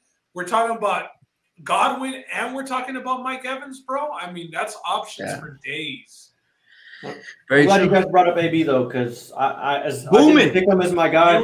You were a big AB guy, Roland. I'm still high on AB. I like him. I did take him in a draft super late, relative to his ADP last week, but he hasn't fallen off that much. So I don't know why people were so low on him. I know all the off the field stuff.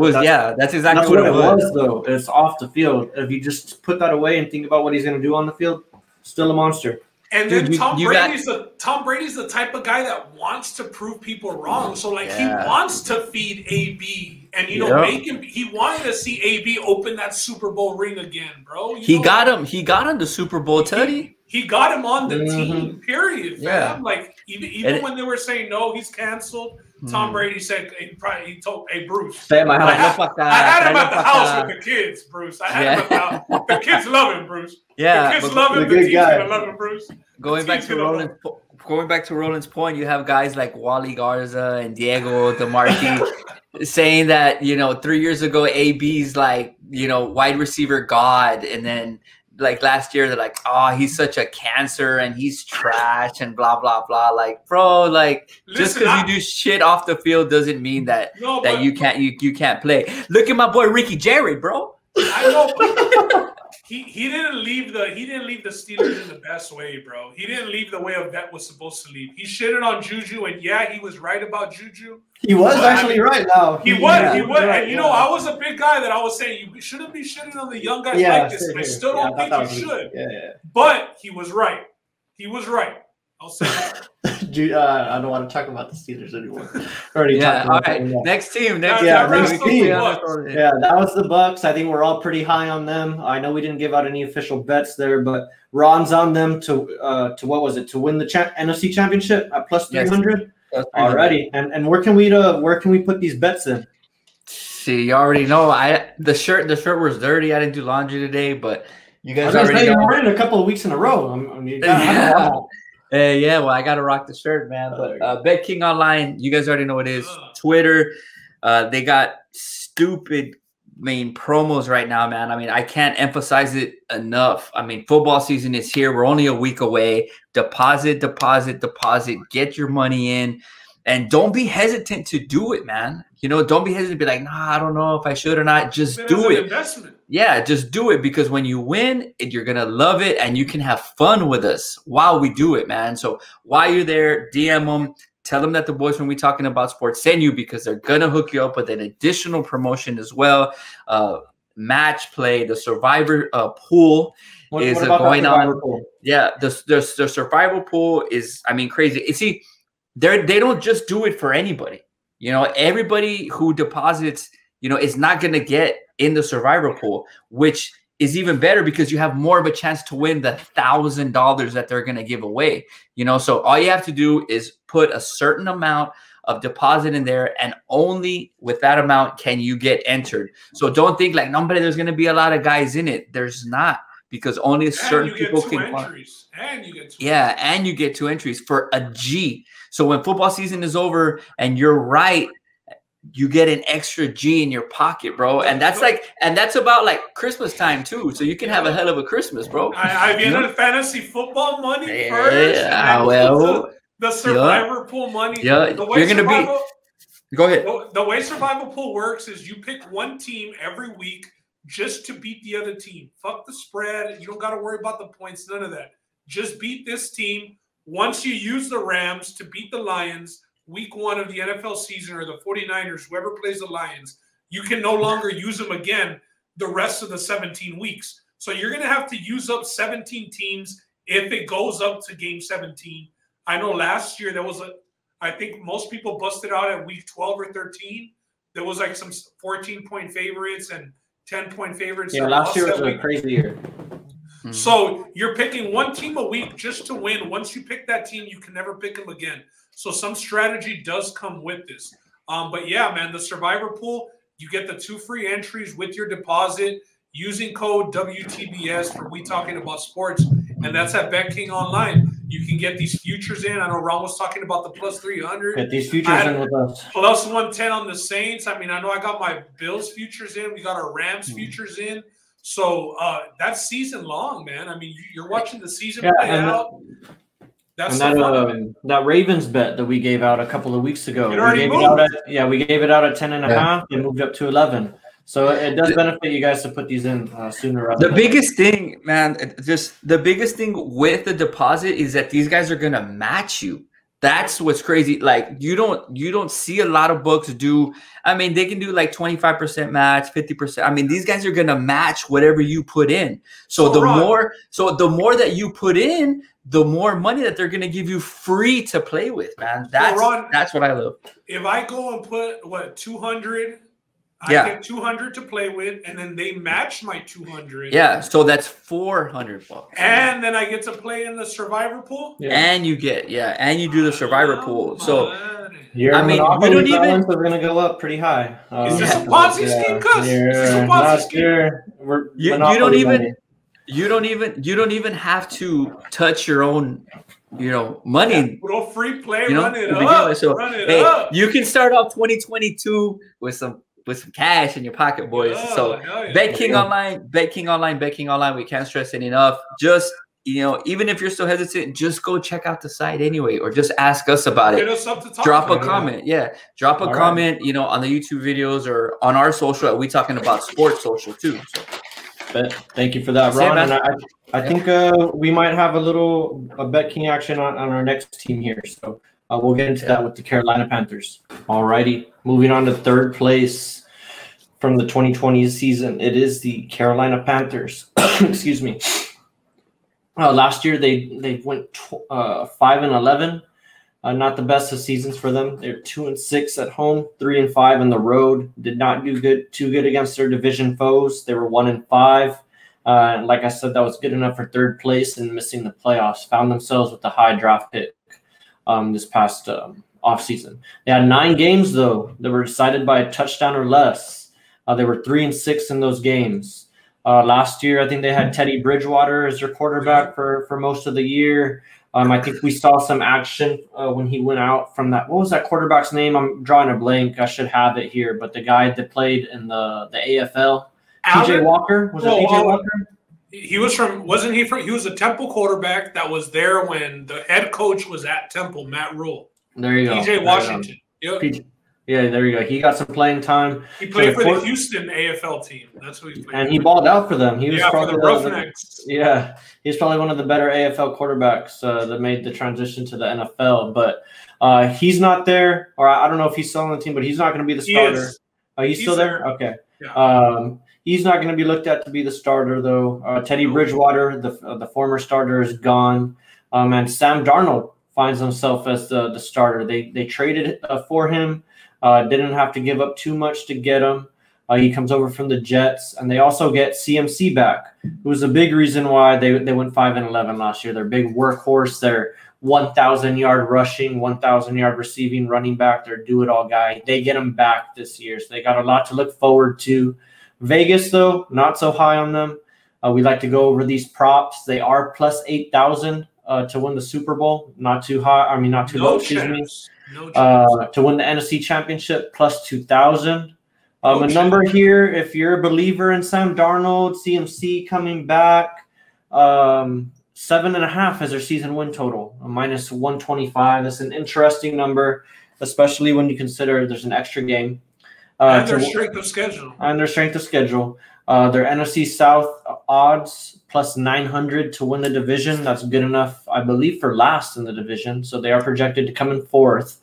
To make the playoffs, yes, plus 215. No, juice to minus 285. Some interesting props here, though.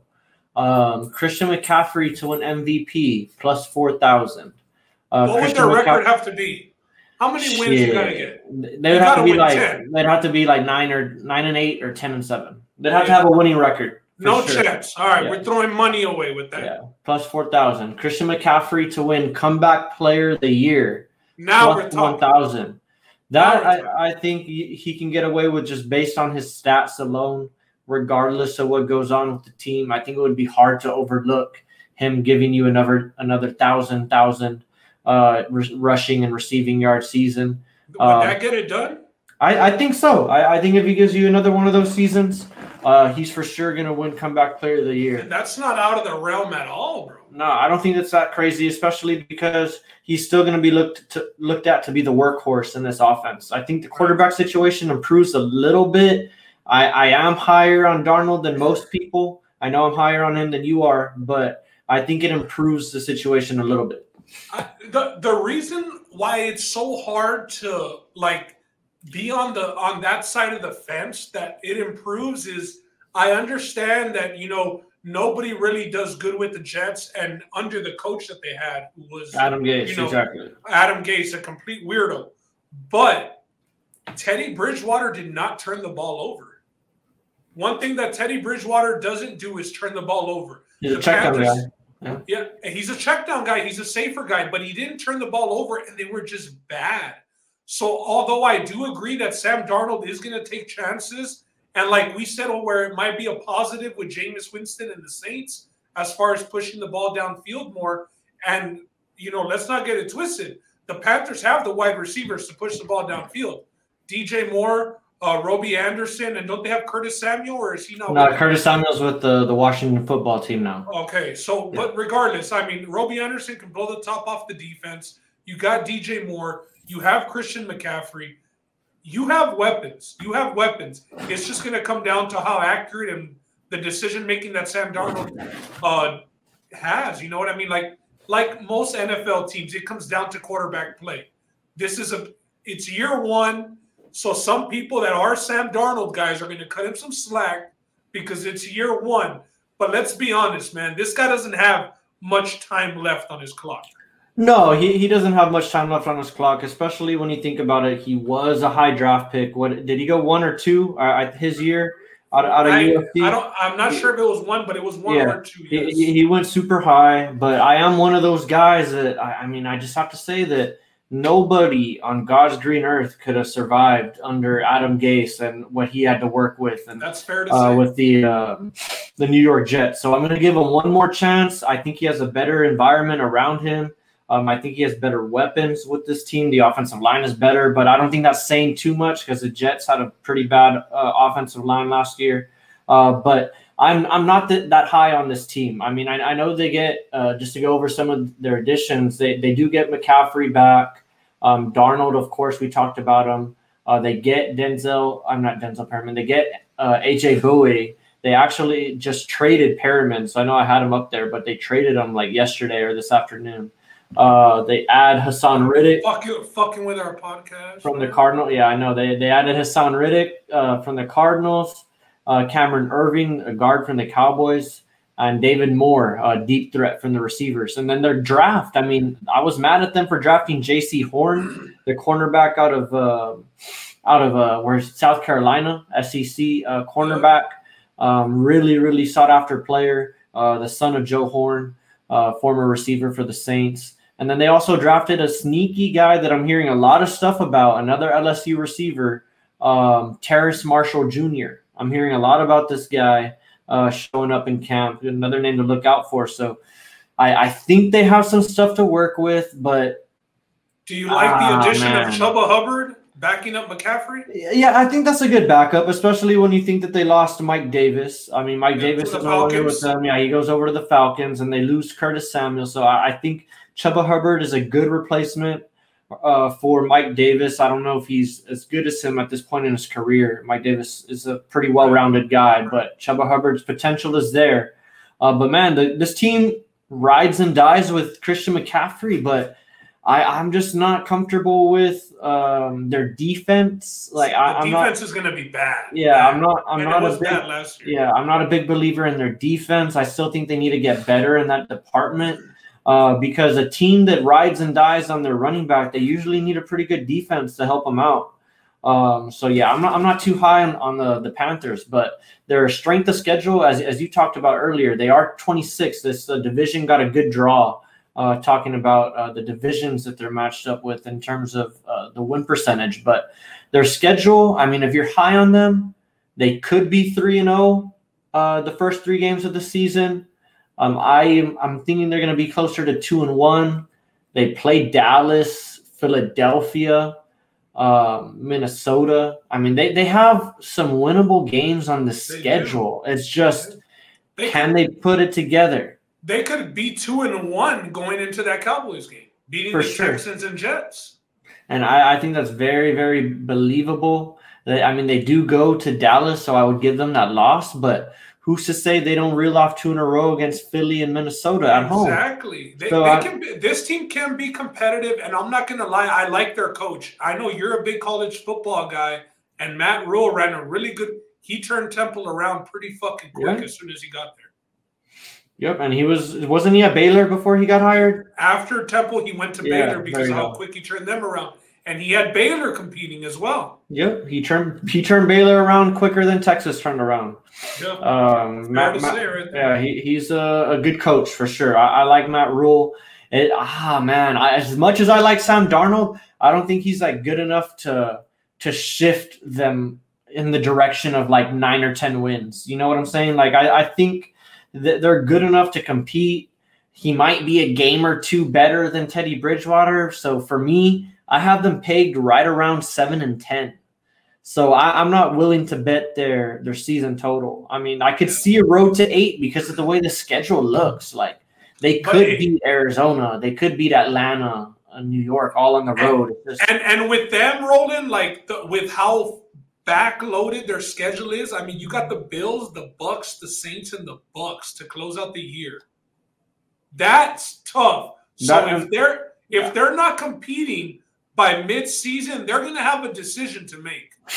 After the bye week.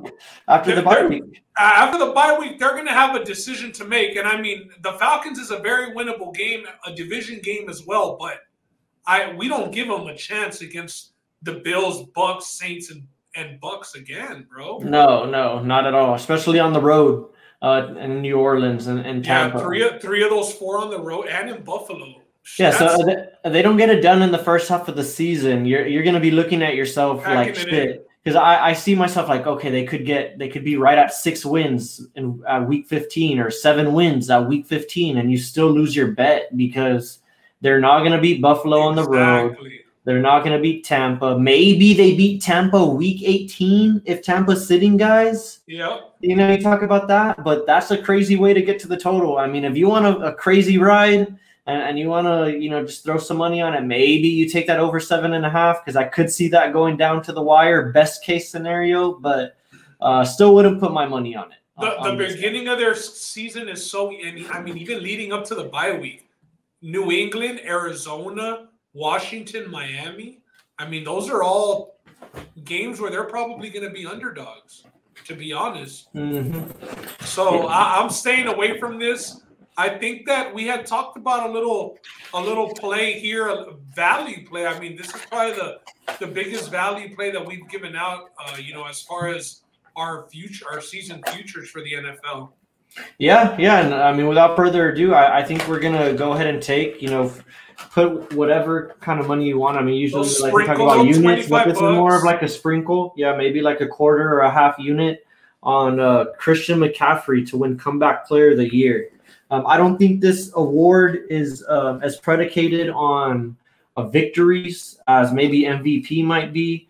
I think if Christian McCaffrey comes out and has himself, like we were talking about, 1,000-yard rushing, 1,000-yard receiving season, he can walk away with this award.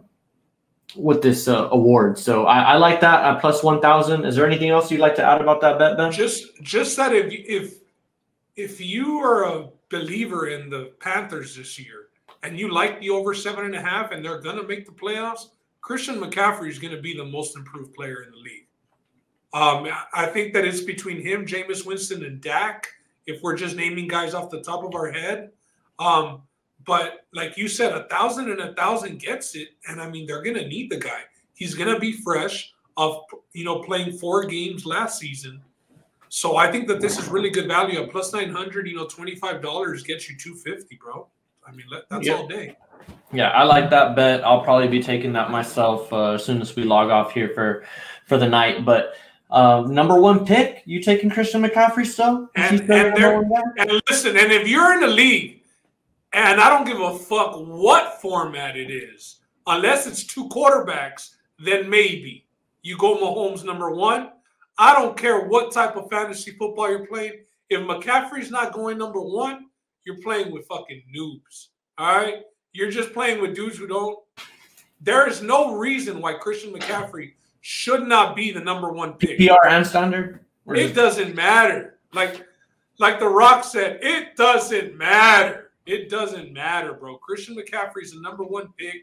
Yeah, maybe if you had the number 1 pick last year and he burns you, I could see why you're hesitant. Go back to the well, though. You have to, bro. I mean, this is too elite of a player. He means too much to the offense. You know that he's going to be getting close to 50% of the workload for the offense. So Christian McCaffrey is undoubtedly the number 1 pick in any fantasy football draft taking place on earth. I don't have much to add to that. Just wishing him good health. Yeah, that's pretty much what it comes down to. Now let's get to the wide receivers. This is where, you know, it depends what you think about the player. DJ Moore, I'm high on the guy. I know that you're kind of on the other side. You're kind of on the fence. But listen, the only thing that has been holding this guy back is not getting into the end zone, the touchdowns. I believe he had 4 last year. Wow. That's a big problem. But we talked about Teddy Bridgewater not pushing the ball downfield. You also didn't have the threat of Christian McCaffrey. So DJ Moore was the number 1 target, the number 1. All eyes were on DJ Moore, you know, first in the Panthers offense last year. I think that with Sam Darnold willing to take chances, not giving a damn if the ball's intercepted or not, willing to take chances, I think DJ Moore, aside from the 1,200 yards that he had last year, is going to get into the end zone a little more often this coming year. Yeah, I agree. DJ Moore, and I am on the fence with DJ Moore, but I mean, I'm going to just get to the end before I get through my whole thing is I'm going to end up being off on him. I did have him last year. He was one of my second wide receiver that I ended up taking. And he was a consistent guy. He had a lot of games where he started off like with 6 catches for 90 yards, and he just never came through with that touchdown. Like that was the one thing that eluded him for a lot of the year. A lot of it is, you know, they went heavy with Mike Davis, you know, in the red zone. Teddy Bridgewater, as Ben was saying, he only threw 15 touchdowns last year. So that's not a lot to go around. If you think about it, he caught a fourth of the touchdowns that were thrown. So, I mean, that's he had a point in the season where he only had like 1 touchdown to a receiver, and it was like week 8. Yeah, so DJ Moore, bad situation a little bit last year. And if you are a believer in him, this is like you are buying him at his potential touchdown floor. If you think about it, it's going to be hard to stay at 4 touchdowns, or you could be thinking, what if he's just one of those guys who doesn't get in the end zone? There are those guys out there. But I do have some optimism for him because I do like his pure talent. I think he's one of the most physically gifted guys out there. If you just think about his 40 times, how quick he is outside of his breaks and whatnot, he's an athlete. He's the creme de la creme when it comes to the athletes. Like he's up there with those guys. Not quite Tyreek Hill, but he is a really athletic receiver who can run every route in the book. So he's talented. But I'm going to be off on him. There's a lot of other guys in that range that I like. You don't think that he's a legit flex option? Yeah, I think he's a flex. But I think depending on how you draft, you might be looking at him as a wide receiver 2. And I think that's a little higher of a price for me than I'd like to pay. Unless, what's his ADP right now? Maybe I'm speaking out of turn. Maybe he's more in flex range. He's going like in the fourth round, and you're lucky to see him in the 5th. I was able to get him as my flex in the league, wherein I went Tyreek Hill 2nd round and Calvin Ridley 3rd round. And then I picked up him as my flex in a full point PPR league. Like I said, man, he's like that bubble screen type of guy. Like you said, he can run a lot of the routes. And he was a big time surprise pick, right? Coming out of college, wasn't he? Yeah, out of Maryland. Yeah. Thought it was just a burner. Nobody expected him to get drafted top 10. I believe he went number 10 just as a burner. And he has developed in his years in the NFL. So I'm expecting him to get more touchdowns this year. And I do like DJ Moore, borderline wide receiver 2 and a high-end flex option. Okay, over under 7 touchdowns for DJ Moore this year. 7 is the number. You like 7? Okay. 7, and even at 7, I mean, he moves up a lot with 7. With 7 and 1,200 yards again? Yeah. That's legit. He's moving up a lot. Robbie Anderson. Robbie Anderson is going later in the draft, round 7 through 9, average draft position. How do you feel about, you would think the 3rd option on the Carolina Panthers offense? Yeah, 3rd option, but he did well last year. I think he had a better fantasy year than DJ Moore. I think he ended up ranked better than DJ Moore last year. He got in the end zone. He got in the end zone a little bit more than him. They just gave him some money. That was a big question of whether or not Robbie Anderson was going to be around past this year, and they just extended him. So I think he's got this year and 2 more seasons. So I think they gave him about 2 for 29 or 28. And good for him, bro. Remember all the baggage with him with the Jets? Yeah, there's a lot of stuff going on with him, but he is one of those guys like we just talked about with Antonio Brown. Once he's on the field, you can't argue with the talent that's on the field, and Robbie Anderson's good. I like him at his ADP. I would probably go him over DJ Moore as kind of a value pick. But DJ Moore is just so hard for me. If he's staring at me, I think I don't know. It's tough. I'm right on the fence with DJ Moore. I like him this year.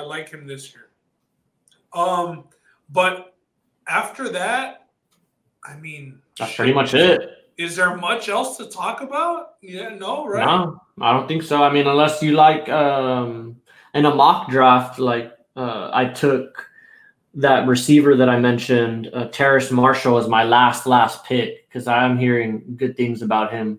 Out of LSU. Never heard of him. Yeah, so you might be hearing about him, but I have the Panthers, just to close. I have them at about 6 or 7 wins. Like I said, I think that they could start off hot. Maybe if they gain momentum, and like I said, we both like that coach. I think that he has a good locker room, and he has control of the locker room. I think that if they're winning early on in the season, maybe they could ride a little wave, but the strength of schedule at the end really does them bad, man. Yeah, the strength of the schedule is definitely what scares me off their total, but because they are going to be staring right at that number, I believe, right when they get into that stretch. And gosh, if you're better of this over, it's definitely going to be quite the roller coaster there at the end. Yeah. But moving on. We got the Dirty Birds, as we got here on the slide, the Atlanta Falcons.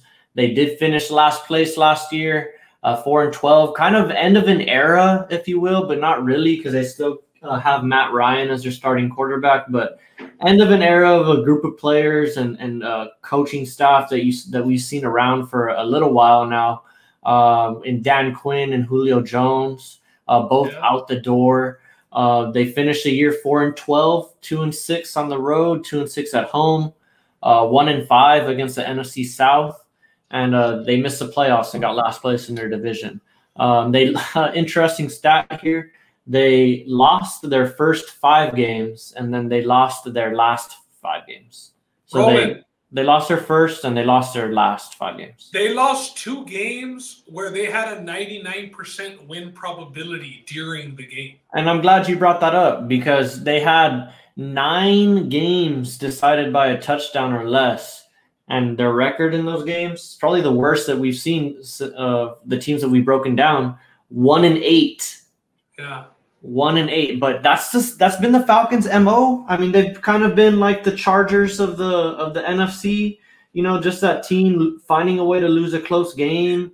I mean, starting with the Super Bowl. I mean, it doesn't get any worse than that. And with all of those close wins, though, you know how they say like teams that lost close games this year tend to progress. Now I can see why Camarada Joby, friend of the podcast, he wanted to take that shot. I know you haven't read the odds yet, but to win the NFC South, the Dirty Birds at plus 700, he actually wanted to take that shot after Julio Jones got traded, and I was able to talk him out of it. Yeah, I'm glad you did. He landed on the Jags to win the division now, so might not have been any fucking better, but Joby. And I know he's a big believer in you lose the close games, it's going to turn around. That's a good indicator of positive regression and negative regression. It has been for a long time, but for this team, I'm not so sure that I believe in them. Vegas right now, I don't think they believe in them either. I mean, based on these odds, they're Super Bowl odds plus 6,000, plus 2,200 to win the NFC Championship. Their season total, over under 7.5. It is juiced to the over at minus 130 to win the NFC South, as Ben just talked about. It's plus 700 to make the playoffs. Yes, you get it at plus money, plus 150. No is juiced to minus 220. Excuse me. That's parlay piece right there. Mm-hmm. And another little play here. It's a little short, but it's their high-profile first-round pick, the tight end out of Florida. Markey, third-round talent right here. Markey's boy. We talking about sports, listeners. Friend of the show, and we got to throw him some props because we are coming back with the We Talking About Sports Fantasy League Year 2. That he won. And Markey is the champ of the inaugural season. But Camarada last Saturday in a draft drafted Kyle Pitts in the 3rd round, first pick of the 3rd round. That means he picked number 1, took McCaffrey. It came all the way back to him, and he picked the player and picked Kyle Pitts. I mean, that's as bad as it gets. I think that the odds for Kyle Pitts, Offensive Rookie of the Year, are too low at plus 600, to be honest, with all the quarterback talent that was in this draft, and even Chase with the Bengals. I no interest in Kyle Pitts, Offensive Rookie of the Year. And no interest in Kyle Pitts in any round prior to the 5th round in fantasy football. Yeah, I mean, and just to cut him some slack, it was no, we're not cutting him any slack. It wasn't auto draft. But what auto draft is picking you Kyle Pitts in the 3rd round? What format were you guys on? NFL? I don't know, man. Keenan Allen is like, there's just too many players above I agree. him.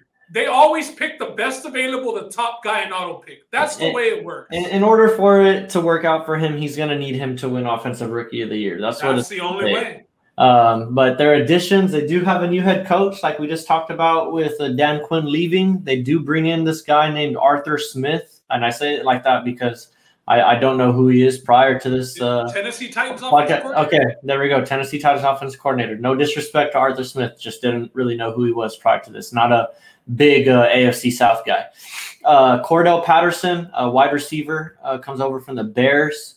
AJ McCarron, who they just lost for the season, came over from the Texans, who's supposed to be their backup quarterback. And they do bring over Mike Davis, the running back from the Panthers, who played fill-in for We're gonna have a conversation Christian McCaffrey. About Mike Davis. Yeah, it's one of the more interesting fantasy conversations for sure. And then we got Kyle Pitts, like we just talked about, was their first round pick, number 4, a tight end. They took him. I thought they should have gone quarterback, but they went with Kyle Pitts. I thought they should have taken Matt Ryan's successor. That what you just said right there is what scares me for this season. I mean, it goes bad. They got an early bye week. I could just, hey, we want a quarterback. The Matt Ryan era is on its last. Like, I mean, I know I used the clock earlier, but this is not even the clock, bro. Like, it's a matter of time. Like, yeah, time's ticking for sure. We just need the guy. Yeah, I agree. And their departures, as we talked about earlier, Dan Quinn does leave.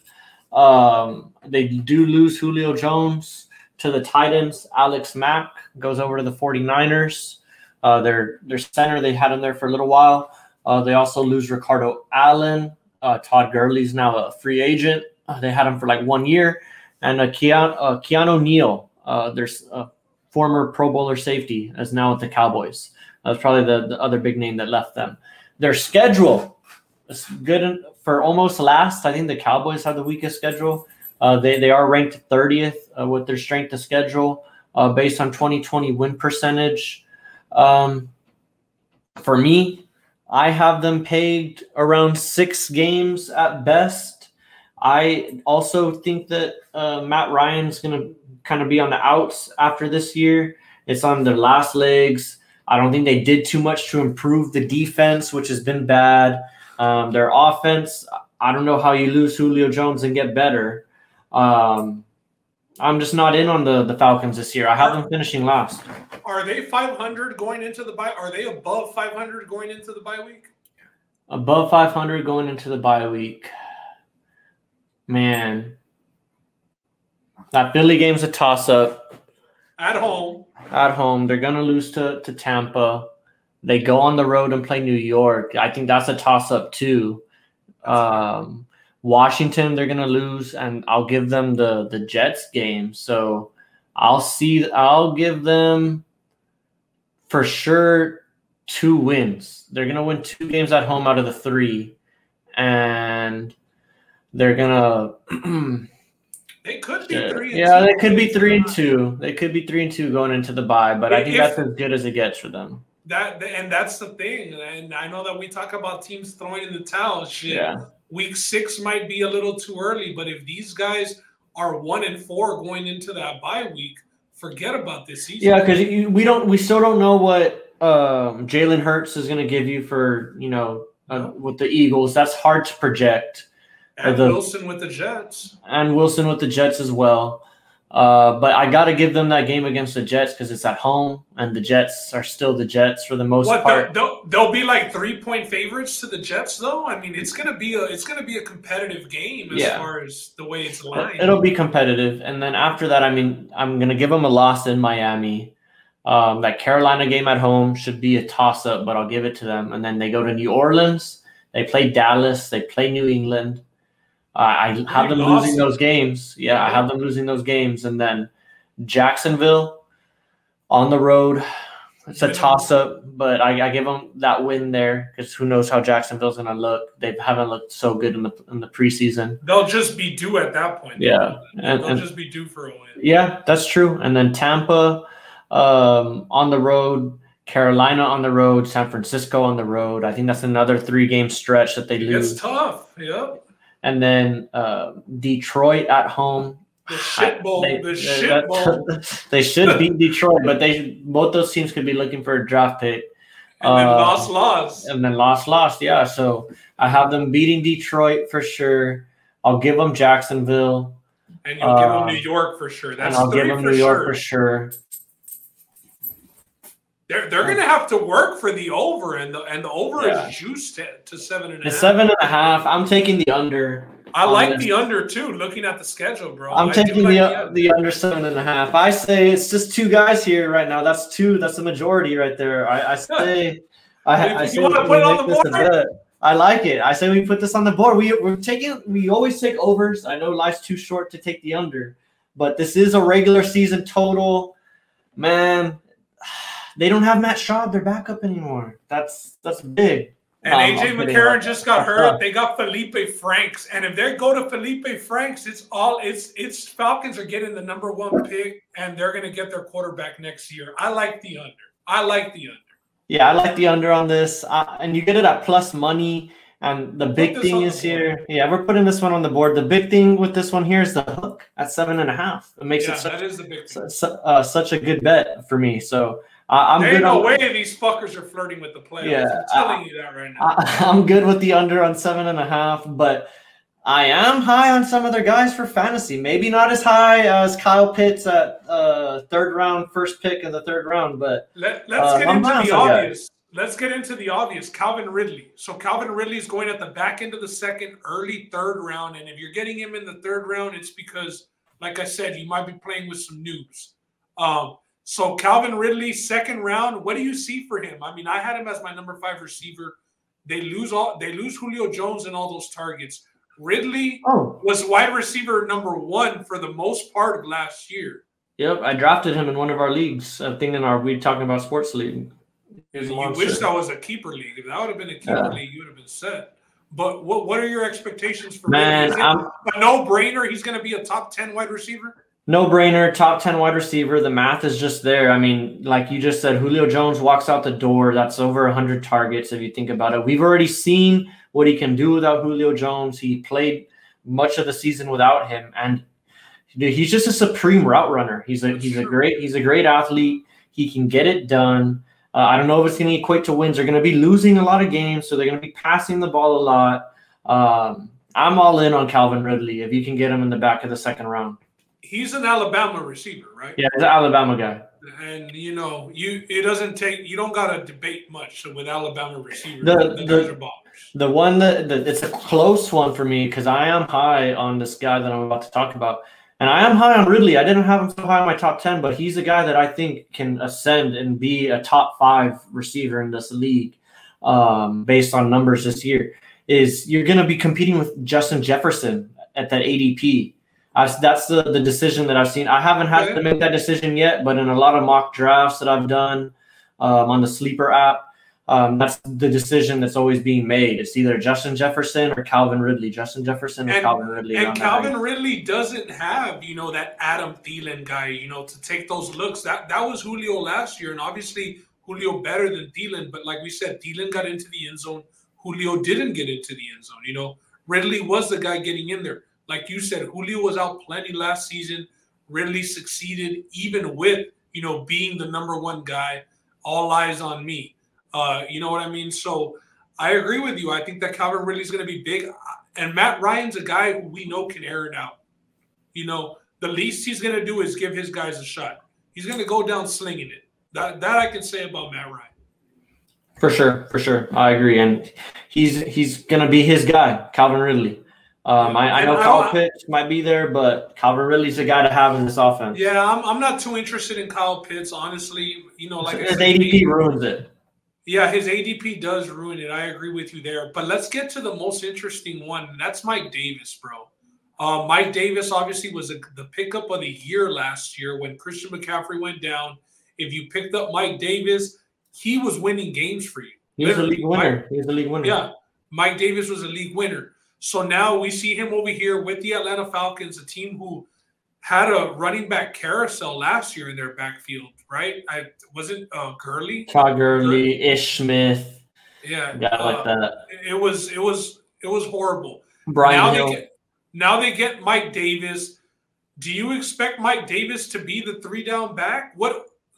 For his draft position, if you think of Mike Davis Do you think of Mike Davis as a solid number 2 running back, or is he a flex? I think that's where we need to tier divide him. I think he's more of a flex. Like that's how I would like him positioned in my team. But more guys are going to end up drafting him if they take that wide receiver look. Or Kelsey wide receiver. Yeah, or Kelsey wide receiver look. Mike Davis does slide into that running back 2 slot for a lot of guys in that position, or maybe even running back 1. But in terms of where he's going to finish and should be slotted, he's more flex consideration for me. I think he's a guy that gets a lot of boost based off of what he did last year.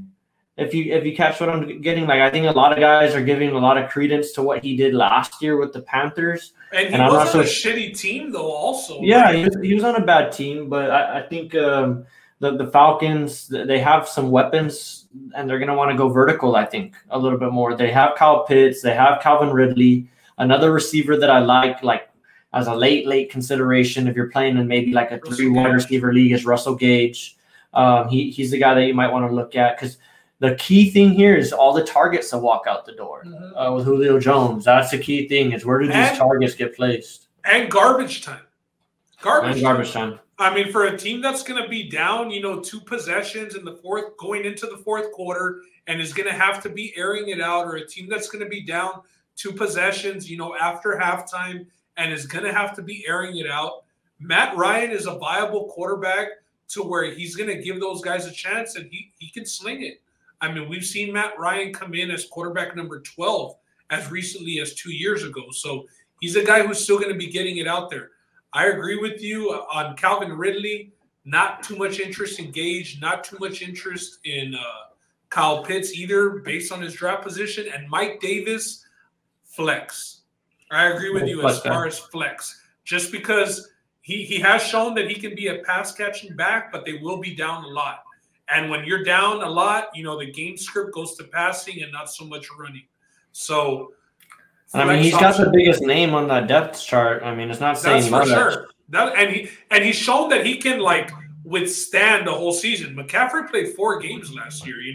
The rest of the workload was Mike Davis. Yeah, no, I agree. He's shown that he's an NFL running back, and good for him. He earned himself a contract and a starting spot, man. Good for him. He's not having to battle anybody for that starting role in camp or anything, Yeah. The guy earned it. And he was a league winner last year. I'm sure a lot of guys hold him in high regard if they picked him up on that waiver wire. Yeah. And for the guys, I don't know, my brother's probably not going to listen to this, but my brother, he had Christian McCaffrey last year, and we play in a fab where we have that I'm blanking out. We have the free agency budget. Yeah, we have the free agency salary cap or budget or whatever. And I asked him if he was going to put in money on Christian McCaffrey. On Mike Davis, because he had Christian McCaffrey. And he said no. And then he ended up trading for him and giving up a lot 3 or 4 weeks later. And I'm like, dude, you could have just spent your money on him a couple of weeks ago and gotten him and been Gucci. You have to see it to believe it. Yeah, but I was like, gosh, dang it. If you had Christian McCaffrey and you didn't go after Mike Davis, that's got to sting. But the guys who did go after him, kudos to you, because you probably were in the playoffs or competing for a championship. Roland, let's get to some comparisons here. All right. Mike Davis or Miles Sanders?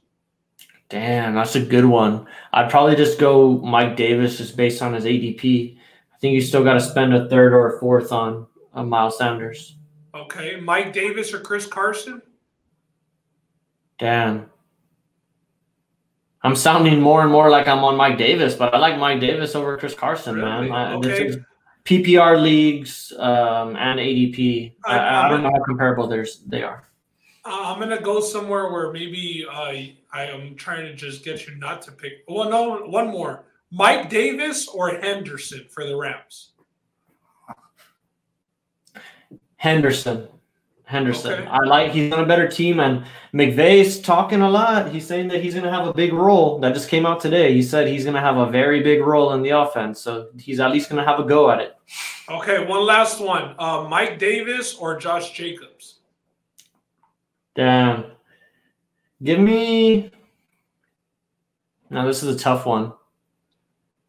Give me Josh Jacobs. No. Actually, no. Give me Mike Davis because Josh Jacobs, they demolished that offensive line. And I'm not sure. Yeah, and Kenyon Drake's there, so I don't know what's going to happen.